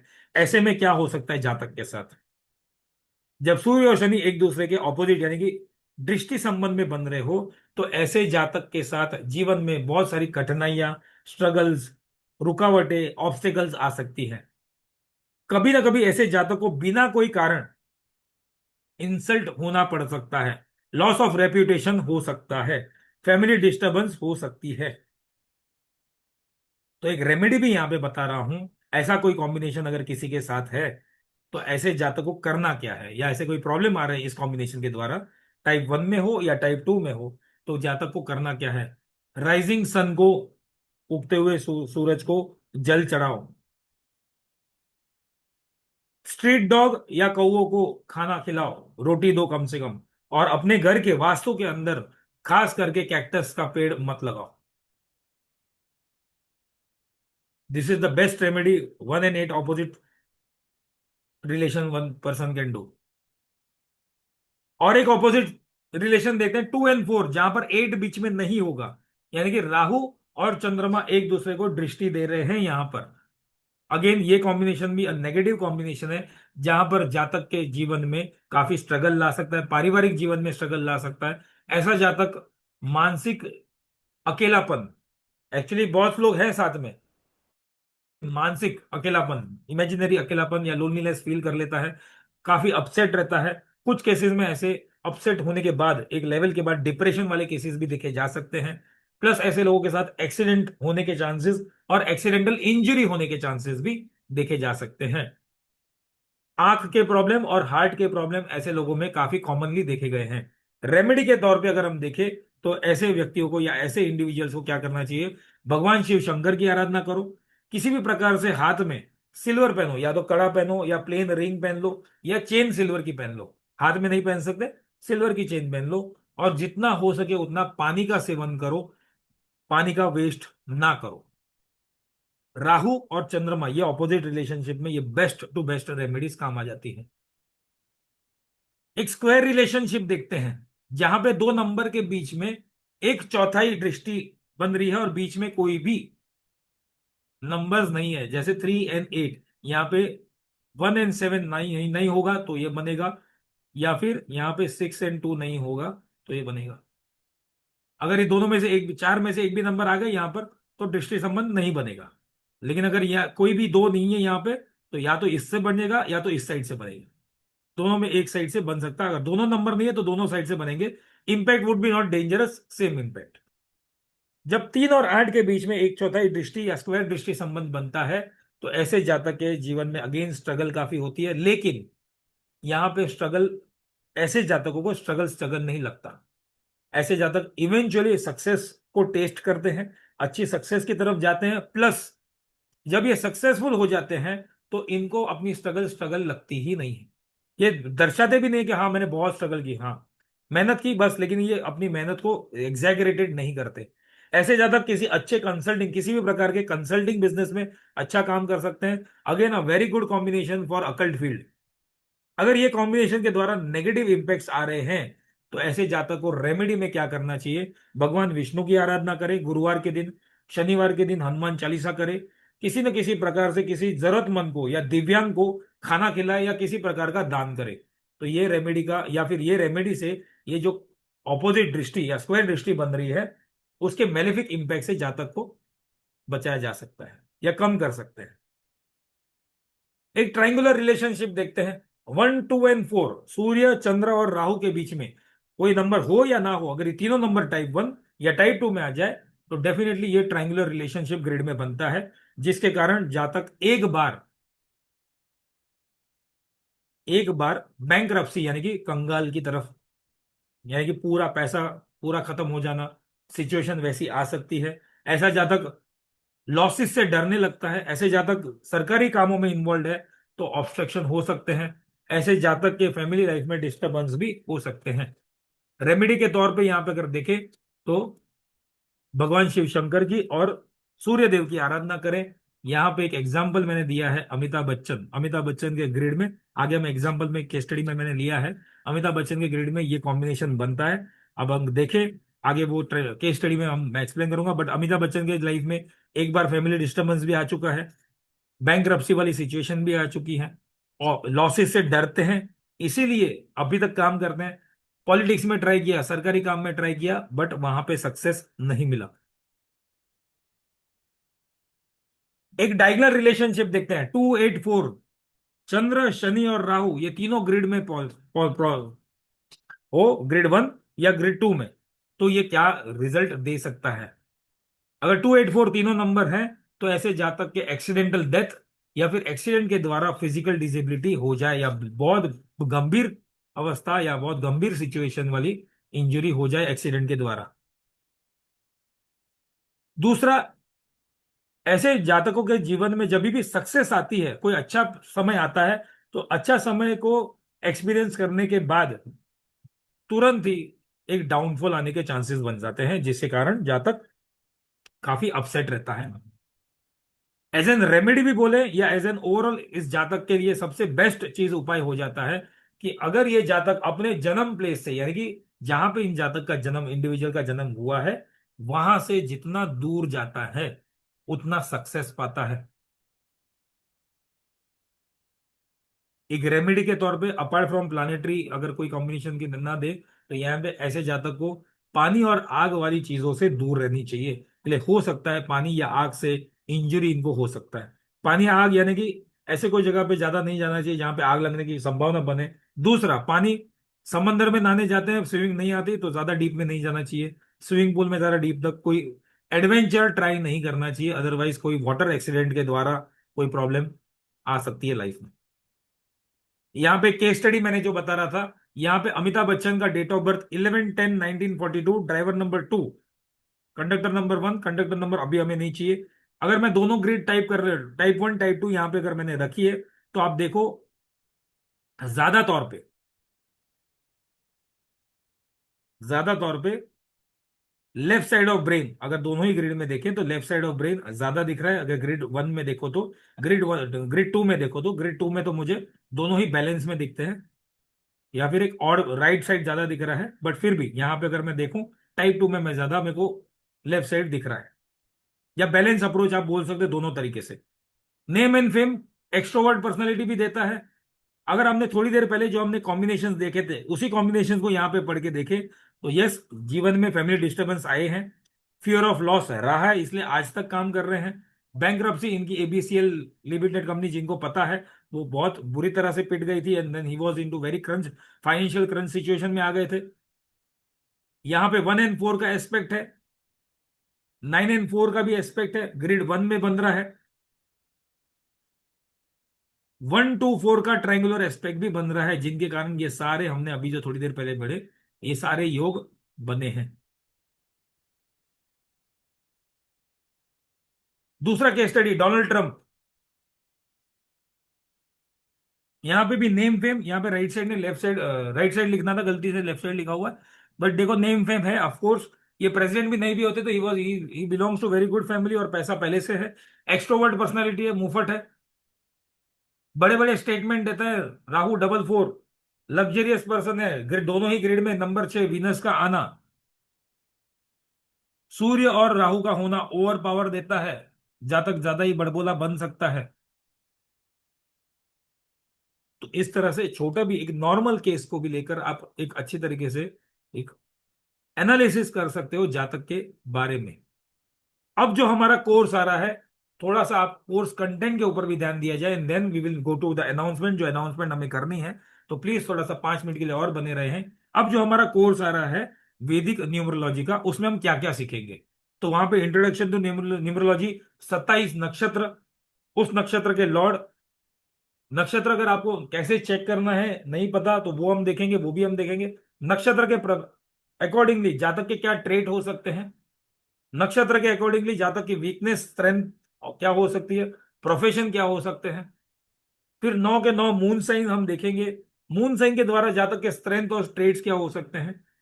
फिर बाद में ड्राइवर नंबर, कंडक्टर नंबर, ये हम देखेंगे। ड्राइवर नंबर से क्या ट्रेट आते हैं, कंडक्टर नंबर से क्या ट्रेट आते हैं, जब ये दोनों ही का ही कॉम्बिनेशन मिला ले। ड्राइवर और कंडक्टर नंबर, 9 ड्राइवर नंबर बन सकते हैं, 9 कंडक्टर, 9 9 से 81, तो 81 रिलेशनशिप हम देख सकते हैं। फिर बाद में वैदिक ग्रिड, जो आज हमने थोड़ा बहुत समझने की कोशिश की, तो सोचो एक समझा तो आने वाले पूरे कोर्स में कितना डिटेल में हम समझेंगे। दोनों ही मेथड हम वापस से वहां पर सीखेंगे, समझेंगे, स्पिरिचुअल, इमोशनल, फिजिकल नंबर को समझेंगे। प्लैनेट्स एक्सॉल्टेड डेबिलिटेड लेवल पे, जोडिएक थोड़ा एस्ट्रोलॉजी का कंसेप्ट है लेकिन वो भी हम समझेंगे। वैदिक न्यूमरोस्कोप में जो आज हमने कंजंक्शन देखे, ऑपोजिट एस्पेक्ट देखे, स्क्वायर दृष्टि देखे, ट्रायंगुलर रिलेशनशिप देखे, डायगोनल देखे, इसके अलावा दो एक और रिलेशनशिप बनता है, वो जो है स्पेशल रिलेशनशिप, उसको भी हम पढ़ेंगे। फिर बाद में ये जो रिलेशनशिप हमने पढ़े हैं, ये जो घटना हमने लिखी है कि ऐसा हो सकता है वैसा हो सकता है, ये कब होगा, तो दशा अंतरदशा में होगा। तो महादशा और अंतरदशा न्यूमरोलॉजी से कैसे कैलकुलेट होती है, ये हम देखेंगे। फिर महादशा में क्या रिजल्ट है, अंतरदशा में क्या रिजल्ट मिलता है, अगर कोई नंबर है, सपोर्टिंग नंबर है, तो कैसा रिजल्ट मिल सकता है, ये हम देखेंगे। पर्सनल ईयर कैलकुलेशन प्रिडिक्शन, उसके द्वारा भी हम कर सकते हैं। प्लस रेमेडी में हम मिसिंग नंबर, रिपीटेड नंबर, यहां पे सिर्फ मिसिंग लिखा है लेकिन रिपीटेड नंबर, एक्सेस नंबर लिखा है, ऑफकोर्स एक्सेस नंबर है। फिर बाद में जो कंजंक्शन जो आज हमने पढ़े हुए, तो एक शॉर्ट में मैंने बताया रेमेडी, बट और डिटेल में हम रेमेडी की तरफ जाएंगे। इसके अलावा बोनस कंटेंट में, जो वैदिक के द्वारा जब आप पढ़ते हो, तो आपके नंबर डेट ऑफ बर्थ में 0 to 9 नंबर आते हैं। ये नंबर का क्या पावर है, ये नंबर का क्या रिजल्ट मिलता है, इसी के द्वारा थोड़ा बहुत हेल्थ को जान सकते हैं, कौन सी बीमारी के लिए जातक प्रोन हो सकता है। नंबर के द्वारा जीवन में क्या सजेशन ले सकते हैं कि कैसा काम करे। ड्राइवर नंबर के तो ट्रेड देखेंगे, लेकिन जन्म तारीख जो 1 to 31 तक है, कोई जातक 1 तारीख को जन्मा है, कोई तारीख 22 को जन्मा है, तो ड्राइवर नंबर 1 and 4 के तो देखेंगे, लेकिन इसके अलावा 1 से 31 तक का कोई डेट अगर हमारे साथ है, उसका क्या ट्रेड हो सकता है। प्लस वैदिक जब हम पढ़ रहे हैं तो सूर्य का ट्रांजिट को भी इंपॉर्टेंस देना होगा। सूर्य के ट्रांजिट से कौन कौन से ड्राइवर नंबर वाले व्यक्ति को इंपैक्ट हो सकता है। सूर्य हर महीने राशि बदलता है, हर महीने अमुक अमुक राशि या अमुक अमुक ड्राइवर नंबर वाले जातक को इंपैक्ट आ सकता है। अब जैसे डेट पे हमने बोला, वैसे दिन के जन्म के हिसाब से भी हम ट्रेड्स देखेंगे। नंबर से कौन से प्रोफेशन चूज कर सकते हैं, एक आप नक्षत्र से चूज करो, एक आप नंबर से भी चूज कर सकते हो। दो लाइफ पार्टनर के बीच में कंपेटिबिलिटी चेक करनी, वो हम देखेंगे। बिजनेस पार्टनरशिप अगर कंपेटिबिलिटी देखनी है वो देखेंगे। डेली एंड मंथली फोरकास्ट देख सकते हैं। एक प्रश्न कुंडली बनाना, न्यूमरोलॉजी में एक प्रश्न, यानी कि 1208 नंबर आप सामने वाले से पूछकर आज का दिन कैसे जाएगा ये आप देख सकते हो। प्लस नक्षत्र के द्वारा न्यूबॉर्न बेबी के नाम कैसे रख सकते हैं। रेमेडीज, मंत्र जाप, वर्शिप्स, प्लानिटरी वर्शिप्स या जेम स्टोन्स, साथ ही साथ कौन से हर्ब्स, कोई प्लानिट को पैसिफिकेशन करने के लिए कौन से हर्ब्स यूज कर सकते हैं वो भी देखेंगे। बहुत सारे ऐसे कंसेप्ट, उसमें से सबसे बड़ा माय फेवरेट जो कंसेप्ट मैंने वैदिक में रखा है वो है वास्तु ग्रिड रेमेडी। यहाँ पे एक अलग प्रकार की ग्रिड बनती है, खास करके उन केसेस में जहां पर दो व्यक्ति, हस्बैंड वाइफ भी हो सकते हैं, या दो व्यक्ति भाई भाई भी हो सकते हैं, बाप बेटा भी हो सकते हैं, माता माता और पुत्र भी हो सकते हैं, जिनके नाम पे जॉइंट में घर हो, उन दोनों के डेट ऑफ बर्थ के द्वारा एक ग्रिड बनाई जा सकती है, और ग्रिड के द्वारा वास्तु में प्रॉब्लम क्या हो सकते हैं, और वो वास्तु के प्रॉब्लम के कारण घर के अंदर क्या प्रॉब्लम हो सकते हैं, ये भी हम वैदिक न्यूमरोलॉजी के कोर्स में हम जानेंगे। Prachi ji, if you are there then we can take the doubts. एक यस अनाउंसमेंट करनी है। यस यस तो एक जो बार स्लाइड सभी हो के गया। साथ फीस स्ट्रक्चर शेयर कर देते हैं। तो क्लास जो है वो 12 दिसंबर से शुरू होगी, यानी कि फ्राइडे से। हफ्ते में 3 दिन क्लासेस होने वाली हैं, मंडे वेडनेसडे एंड फ्राइडे, रात को 9 बजे। 15 दिन का ये पूरा कोर्स रहेगा, पूरा एक्सटेंसिव कोर्स है। And you just have to make an investment of 3,500 और अपना टाइम एंड एफर्ट्स हमारे साथ लगाना है। And after this course you will be a certified numerologist. And आप अपनी कंसल्टेंसी स्टार्ट कर सकते हैं। अगर आप ऑलरेडी ऑकल साइंस में हैं, कंसल्टेंसीज करते हैं तो वैदिक ग्रिड के थ्रू, वैदिक न्यूमरोलॉजी के कॉन्सेप्ट्स के थ्रू अपनी कंसल्टेंसीज और एनहांस कर सकते हैं, एक्यूरेट प्रिडिक्शंस कर सकते हैं। And yes, you can generate an income source as well. So सिर्फ और सिर्फ 3,500 आपको यहाँ पे स्पेंड करने हैं। एंड इफ़ यू नो, आप में से काफ़ी लोग जो है पता है होगा कि कोर्सेज ये 35,000, 50,000, इवन बहुत हाई एंड एक्सपेंसिव रेट्स पे होते हैं। But in the Divine Grace we believe कि जो फीस रहे वो रीजनेबल रहे, so that every one can learn and also इससे आप अपनी इनकम सोर्स ज़रूर जनरेट कर सकें। So it's a very good course. आप लोग पेटीएम, गूगल पे, फोन पे के मीडियम से पेमेंट कर सकते हैं। स्क्रीनशॉट शेयर करना कंपलसरी है। ग्रुप हमारा बन चुका है। So on a very high demand आज की क्लास रखी गई। एंड यस, डाउट्स लेने से पहले एक quickly just one more and very important announcement. Wednesday को यानी कि 10 दिसंबर को रात को 9 बजे हम लोग फिर से कनेक्ट होने वाले हैं, लेकिन उसमें हम लोग वैदिक न्यूमरोलॉजी की नहीं, बात करेंगे 2026 के प्रिडिक्शंस की। हम सभी को पता है दिसंबर का महीना आ गया, इस साल का आखिरी महीना है। तो 2026 में क्या इवेंट्स है, क्या प्रिडिक्शंस है, from the eyes of numerology, numerology के एंगल से हम सारी चीजें देखने वाले हैं। So don't forget to join Wednesday को रात को 9 बजे। सेम जूम लिंक पे आपको क्लिक करना है और क्लास अटेंड जरूर करनी है। चलिए, तो डाउट्स पे मूव ऑन करते हैं। यस, हर्षल जी, आप हैंड रेज कर लीजिए, आपको अनम्यूट एक्सेस दे देते हैं। Very good evening Prachi ji. जी, good good evening evening sir, sir. बहुत ही अच्छा सेशन रहा, बहुत ही अच्छा लग रहा था। एक डाउट मेरा है कि मेरा एक्चुअली ऑरा स्कैनिंग का क्लासेस 12 दिसंबर से है, लेकिन मेरे हिसाब से ये क्लासेस मेरा ज्यादा जरूरी लग रहा है मुझे। तो क्या, मैंने एक्चुअली उसका फीस भरा हुआ है, वो भी 12/15 को है, सर ट्वेल्थ वो फिफ्टीन लेकिन ना 12 बजे होगा, आपका टाइमिंग क्लैश नहीं करेगा। ये पक्का है क्योंकि वहां पे भी 9 बजे का ही आपने दिया हुआ है। आ, एक बार आप चेक कर लीजिए, 9 सर PM मैं का ही चेक दिया कर हुआ है। लूंगी, सर मैं एक बार चेक कर लूंगी। हाँ। आप एक काम कीजिएगा, आप मेरे को एक बार व्हाट्सएप पे अपना नेम मैसेज कर दीजिए ताकि आपका नंबर मेरे पास आ जाए, फिर मैं आपके साथ यस एक मैम। बार कल कनेक्ट कर लूंगी। यस मैम, यस मैम, क्योंकि ये मुझे करना ही है क्लास, लेकिन वो दोनों टाइमिंग क्लैश नहीं होना चाहिए। सर मैं वो चेक कर लूंगी, अगर इन केस क्लैश हो रहा होगा देन आई विल ट्राई कि आपका क्लैश जो है सॉल्व हो जाए। ठीक है, yes yes ma'am. Okay ma'am, no thank you. Problem. जी निशा जी बोलिए।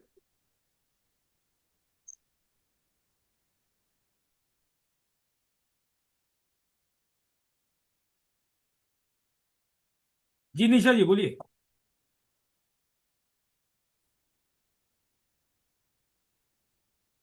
अ, सर मुझे पता नहीं आपको मेरी आवाज़ आ रही है क्या? आ रही आवाज, आ रही अभी आ रही है। जी। सर एक तो ये जानना चाहती हूँ कि ये कोर्स 15 डेज का है और जो कोर्स कंटेंट्स हैं वो बहुत ज़्यादा है। बहुत ज़्यादा इन द सेंस काफ़ी अच्छा कोर्स कंटेंट्स हैं। तो ये इतने में हो जाएगा? क्योंकि कभी कभी ऐसा होता है ना, हमने मिस कर दी कोई क्लास, जैसे मेरा बेटा अभी 10th में है तो हो जी सकता है, और उसके अभी प्री बोर्ड शुरू हुए हैं आज से। जी। तो कोई एक ऐसी क्लास में मिस मिस कर सकती हूँ। तो मैं नेक्स्ट डे आफ्टरनून में अगर देखना चाहूँ तो क्या रिकॉर्डिंग्स अवेलेबल होंगी? और दूसरा, इतना कंटेंट 15 डेज की क्लासेस में हो जाएगा सर? मैम ये हमारा वैदिक न्यूमरोलॉजी का I think this is our 13th या 14th बैच है, जो हमने 15 डेज में कवर किया। और ये वैसे जो लोग मेरे साथ पहले जुड़े थे उनको तो पता ही है, हम लोग बोलते हैं कि 1 घंटे की क्लास होगी बट समटाइम्स 1 1 आवर 1 15 मिनट्स हो जाता है और बाद में डाउट सेशन भी जाते हैं। So don't worry ji about, हम कोई जल्दबाजी में कोर्स कंप्लीट नहीं करेंगे। जितना कोर्स सर, ये कंटेंट बोला है reference- वो डेफिनेटली कवर हो जाएगा 15 डेज में सर विद ऑल। अगर क्लास मिस आउट हो रही है तो क्या मुझे रिकॉर्डिंग मिल जाएगी? रिकॉर्डिंग्स मिलेगी, डेफिनेटली आपको रिकॉर्डिंग्स मिल जाएगी, आपको पीडीएफ मिलेंगे, सो डोंट वरी। प्लस अगर आप कोई क्लास मिस आउट कर रहे हो, रिकॉर्डिंग्स के भी कोई डाउट है, तो आप नेक्स्ट डे की क्लास में पूछ सकते हो। आप अलग से मैसेज ग्रुप में, ग्रुप बना हुआ है, आप ग्रुप में भी पूछ सकते हो। 110% हमारा ग्रुप 2 वे ट्रैफिक में चलता है, हम उसका रिस्पॉन्ड भी करते हैं, बाद में वो एडमिन का क्वेरी हो या फिर कंटेंट रिलेटेड क्वेरी हो, सो डोंट मतलब वरी। एक डेडिकेटेड व्हाट्सएप ग्रुप रहेगा sir? Yes yes, dedicated WhatsApp group already हमारा बन चुका है, जो ओके। बाद में आप रजिस्टर करते हो हम उसको मेन ग्रुप में आपको ऐड कर देंगे। और ग्रुप में वो एक्टिव भी रहेगा, आपकी कोई भी क्वेरी है वहां पे आंसर भी की जाएगी, सो डोंट वरी अबाउट। दूसरी चीज सर, आपने 27 नक्षत्र के बारे में बात की जो कि एस्ट्रोलॉजी का पार्ट है, और जो मैं जानती हूँ वो साउथ में जी ज्यादा चलता है नॉर्थ जी साइड के जी कंपेयर जी। में। तो और नक्षत्र का मुझे ये पता है कि एनिमल होता है, बर्ड होता है, ट्री होता है। तो क्या ये जी न्यूमरोलॉजी में भी सिमिलर वे में होगा सर? देखो, नक्षत्र तो कहीं पे अलग, तो न्यूमरोलॉजी से पढ़ो या एस्ट्रोलॉजी से पढ़ो, नक्षत्र तो सेम है। नक्षत्र के जो ट्रेट है ना, यहाँ पे हम लोग ने नक्षत्र क्यों रखा है, बिकॉज हम लोग वर्ड यूज कर रहे हैं वैदिक। और जब मैंने स्टार्ट किया था वहां पे मैंने बोला था तमिल न्यूमरोलॉजी, जो अब सिंक्रोनाइज हो गया है वैदिक न्यूमरोलॉजी से। तो वैदिक न्यूमरोलॉजी में नॉट ओनली नंबर्स, इंडिविजुअल के नक्षत्र के जो नक्षत्र के द्वारा जो ट्रेड्स आते हैं ना उसको भी हम एनालाइज कर रहे हैं। ये 27 नक्षत्र, ये जो 9 बाय ग्रिड बनी है उसमें ही, उसी के अंदर ग्रिड में हम? कहीं पे भी हमने नक्षत्र को डालना नहीं है, हमें अच्छा। नक्षत्र is one of the part of taking the trade. जैसे ग्रिड में हमने कंडक्टर नंबर भी नहीं डाला, लेकिन कंडक्टर नंबर द्वारा जातक का क्या ट्रेड हो सकता है, जातक के कैसे गुण हो सकते हैं, क्या और पॉजिटिव हो सकता है, तो सेम हम नक्षत्र से भी जाने। और एक डाउट, जो लास्ट डाउट है वो ये है कि मैंने वैदिक न्यूमरोलॉजी, जैसे आपका आज मैंने वेबिनार अटेंड किया है, ऐसे एक दो वेबिनार्स मैंने अटेंड किए हैं जी न्यूमरोलॉजी में। पहले से पसंद है, मतलब इन शॉर्ट, जैसे 3 नंबर ऐसा, 4 नंबर ऐसा, इस जी तरह जी। से। तो सर ये दो वैदिक ग्रिड बनना मैं पहली बार सुन रही हूँ। जी तो sir this is actually the part of Vedic numerology, this is और actually part of this is the है? Actual part of Vedic numerology, because देखो मैं सिंपल आपको फ्रेंकली आंसर देता हूँ, आपने फ्रेंकली पूछा भी है तो। वैदिक ग्रिड में जो लोग सिंगल ग्रिड से प्रैक्टिस करते हैं, अभी आपने थोड़ी देर में देखा होगा कि हमने जो इलस्ट्रेशन भी लिए थे, कितना डिफरेंस हो जाता है, कि मुझे एक्चुअल पर्टिकुलर 90s में तो मैं पैदा हुआ हूँ, तो सर मेरे साथ बहुत सारे लोग कॉन्सेप्ट हैं। में एक ग्रिड का बैठा हुआ है, इसलिए मैंने आपसे पूछा कि क्या सच में वैदिक में दो ग्रिड्स होती है, या फिर ये आपका कुछ एक रिसर्च बेस्ड मेरा है? कोई रिसर्च इसमें नहीं है, जो मैंने पढ़ा है जो मैंने वैदिक न्यूमरोलॉजी पढ़ा है सेम मैं आपके साथ ही शेयर कर रहा हूँ। इसमें मैंने कोई अपना सिर्फ एक्सपीरियंस शेयर करूंगा, बाकी इसमें कोई इन्वेंशन मेरा नहीं है। ये वैदिक में 2 ग्रिड यूज करते हैं और जो एक्चुअल रिजल्ट देते हैं 2 ग्रिड के द्वारा। ठीक है सर। फाइनल क्वेश्चन सर, मेरे पास रिकॉर्डिंग कब तक रहेंगी ताकि मुझे पता रहे मेरे पास इतना डेडलाइन है मेरा मैम मतलब। एक बार मैं ना सारे फीचर्स एक्सप्लेन कर देती हूँ, आपके सारे डाउट्स क्लियर हो जाएंगे। यस मैम प्लीज, क्योंकि तो मुझे ये कोर्स बहुत यस, अच्छा लगा। बिकॉज नक्षत्रा वैदिक न्यूमरोलॉजी ये मैं पहली बार सुन रही हूँ और 2 ग्रिड में पहली बार सुन रही हूँ, तो I am very amaze to see this. So I am pretty sure कि I wish to join, but then because my ma'am son just right don't now तो। वरी, मैं एक बार आपको सारे कोर्स फीचर्स एंड डिटेल्स बता देती हूँ। आपने payment structure, class date, time सब देख लिया, लेकिन क्लास कैसे कंडक्ट होगी? क्लास सबसे पहले तो आपका व्हाट्सएप पे ग्रुप बनाया जाएगा, कंफर्म ग्रुप, जो कि हमारा बन चुका है। सो रजिस्ट्रेशन करके जब आप स्क्रीनशॉट शेयर करेंगे, आपको उस ग्रुप में ऐड कर दिया जाएगा। That group is a dedicated group for your वैदिक न्यूमरोलॉजी कोर्स, ठीक है। उस क्लास ग्रुप में आपके पास आपको क्लास ज्वाइनिंग के जूम लिंक्स आते हैं। So all classes will be on zoom live, ठीक है, जैसे अभी हमारी क्लास हो रही है। After the class on the next day आपको ग्रुप में जो है लिंक आता है। Link is not the recording link, link is of the application, ठीक है। अगर आपने हमारे से पहले कोर्सेज किए हैं तो आपके पास हमारा द डिवाइन ग्रेस एप्लीकेशन होगा। एप्लीकेशन पे रिकॉर्डिंग अपलोड की जाती है एंड आपके पास आपके मोबाइल, टैबलेट, लैपटॉप, पीसी, कोई भी डिवाइस पे आप अपने वो रिकॉर्डिंग्स देख सकते हैं। साथ ही में स्टडी मटेरियल डे वाइज आपके पास recording and along with the recording आपके नोट्स आपको ग्रुप में मिल जाते हैं। Notes WhatsApp group and application दोनों जगह अपडेटेड रहते हैं, तो आप उसको इजीली जहां से भी आप कन्वीनियंट है देख सकते हैं एंड अपने पास डाउनलोड करके प्रिंट आउट भी ले सकते हैं, ठीक है। अब आपके पास जो एक्सेस रहता है रिकॉर्डिंग्स का, that is for life time. जो ठीक है, मैं एप्लीकेशन यही है, जानना यू जस्ट हैव चाहती टू हूँ। डाउनलोड द एप्लीकेशन एंड वहां पे सारा कंटेंट आपके पास लाइफ टाइम रहेगा। व्हाट्सएप ग्रुप जो है वो कोर्स कंप्लीट होने के बाद बंद नहीं होता है। आपकी ओके। 15 क्लासेस हो गई, उसके बाद भी ग्रुप ओपन है। आप मैम ऑब्वियस सी बात है, जब आप प्रैक्टिस करेंगे तब डाउट ज्यादा आएंगे, है ना। राइट। 5 मंथ, 6 मंथ, 7 मंथ जब आप उसको प्रैक्टिकली लेके जाएंगे, तो उस टाइम पे ग्रुप ओपन है, आप अपने ग्रुप में डाउट पूछ सकते हैं and sir is there to help you. लेकिन बस हमारी एक छोटी सी कंडीशन रहती है, कभी भी डाउट आप पूछेंगे तो साथ में आपको अपने पॉसिबल आंसर भी देने हैं। क्योंकि क्या राइट। होता है, हमने डाउट पूछा, आंसर मिला, रेमेडिबली हो गया, नहीं। What our approach is, Kshitij sir हमेशा ये अप्रोच यूज करते हैं कि आप अपने क्वेश्चन के खुद भी बताइए कि ये मेरे पास केस स्टडी है, this is the possible answer. क्योंकि उसमें क्या है मैम, आपकी खुद की प्रैक्टिस हुई, जितने आपके फेलो मेंबर्स हैं ग्रुप में, वो सभी लोग उस पर रिप्लाई करते हैं and then obviously Kshitij sir is there to guide you, to help you. क्या आपको क्या आंसर में कमी है उसको इम्प्रोवाइज करते हैं, क्या एडिशन होना चाहिए वो भी बताते हैं। सो इन दिस वे ये कोर्स पूरा चलेगा and once the course get finished, तो आपको सर्टिफाइड सर्टिफिकेट दिया जाएगा। हमारा ऑर्गेनाइजेशन आईएसओ सर्टिफाइड है, सो दी सर्टिफिकेट्स आर वैलिड। आप इनको प्रिंट आउट करके यूज कर सकते हैं। सो आई होप ठीक मैम काफी डाउट्स आपके क्लियर हो गए होंगे। Very much clear now, very much clear. Can I make this payment tomorrow morning because yes GPay ma'am, is you in can my do that. बस डॉक्यूमेंट्स। स्क्रीनशॉट शेयर करना compulsory है, so please make the screenshot on the given number, जो red colour से number mention है, आप please उसे note down कर लीजिए। 8130283244। ये मैम मेरा ही नंबर है, आप इसको प्राची के नाम से या फिर द डिवाइन ग्रेस के नाम से सेव कर सकते हैं। निशा जी, और एक चीज आपको बताना चाहूंगा। जो आपने आपके डाउट बहुत वैलिड डाउट है। हमारा एक बैच हुआ था सितंबर 2023। आज भी वो ग्रुप एक्टिव है। आज भी वो ग्रुप में डाउट पूछे हैं, यानी कल या परसों पूछे थे और उसका रिप्लाई मिला हुआ। So people are sir practicing on मुझे द ग्रुप ऑल्सो। और मेरा ये, जैसे प्राची जी ने कहा ना, ये इंटेंशन है ग्रुप को एक्टिव हमेशा रखो, ताकि सभी की राइट। प्रैक्टिस होगी और आपकी भी प्रैक्टिस हो जाएगी, and then I am there to help you out. Yeah, I'm definitely joining tomorrow morning. Sure I'll ma'am, make the sure, always payment, sir. Welcome. Yeah, thank you so much, sir. Thank you. जी हर्षल जी बोलो। Sir ये एक बात पूछनी थी कि जैसे इसका मटेरियल जो है वो हिंदी में और इंग्लिश में दोनों इसमें पीडीएफ मिलेगा ना? सर इंग्लिश में है, बट इंग्लिश वाली एकदम सिंपल लैंग्वेज में रखा हुआ है।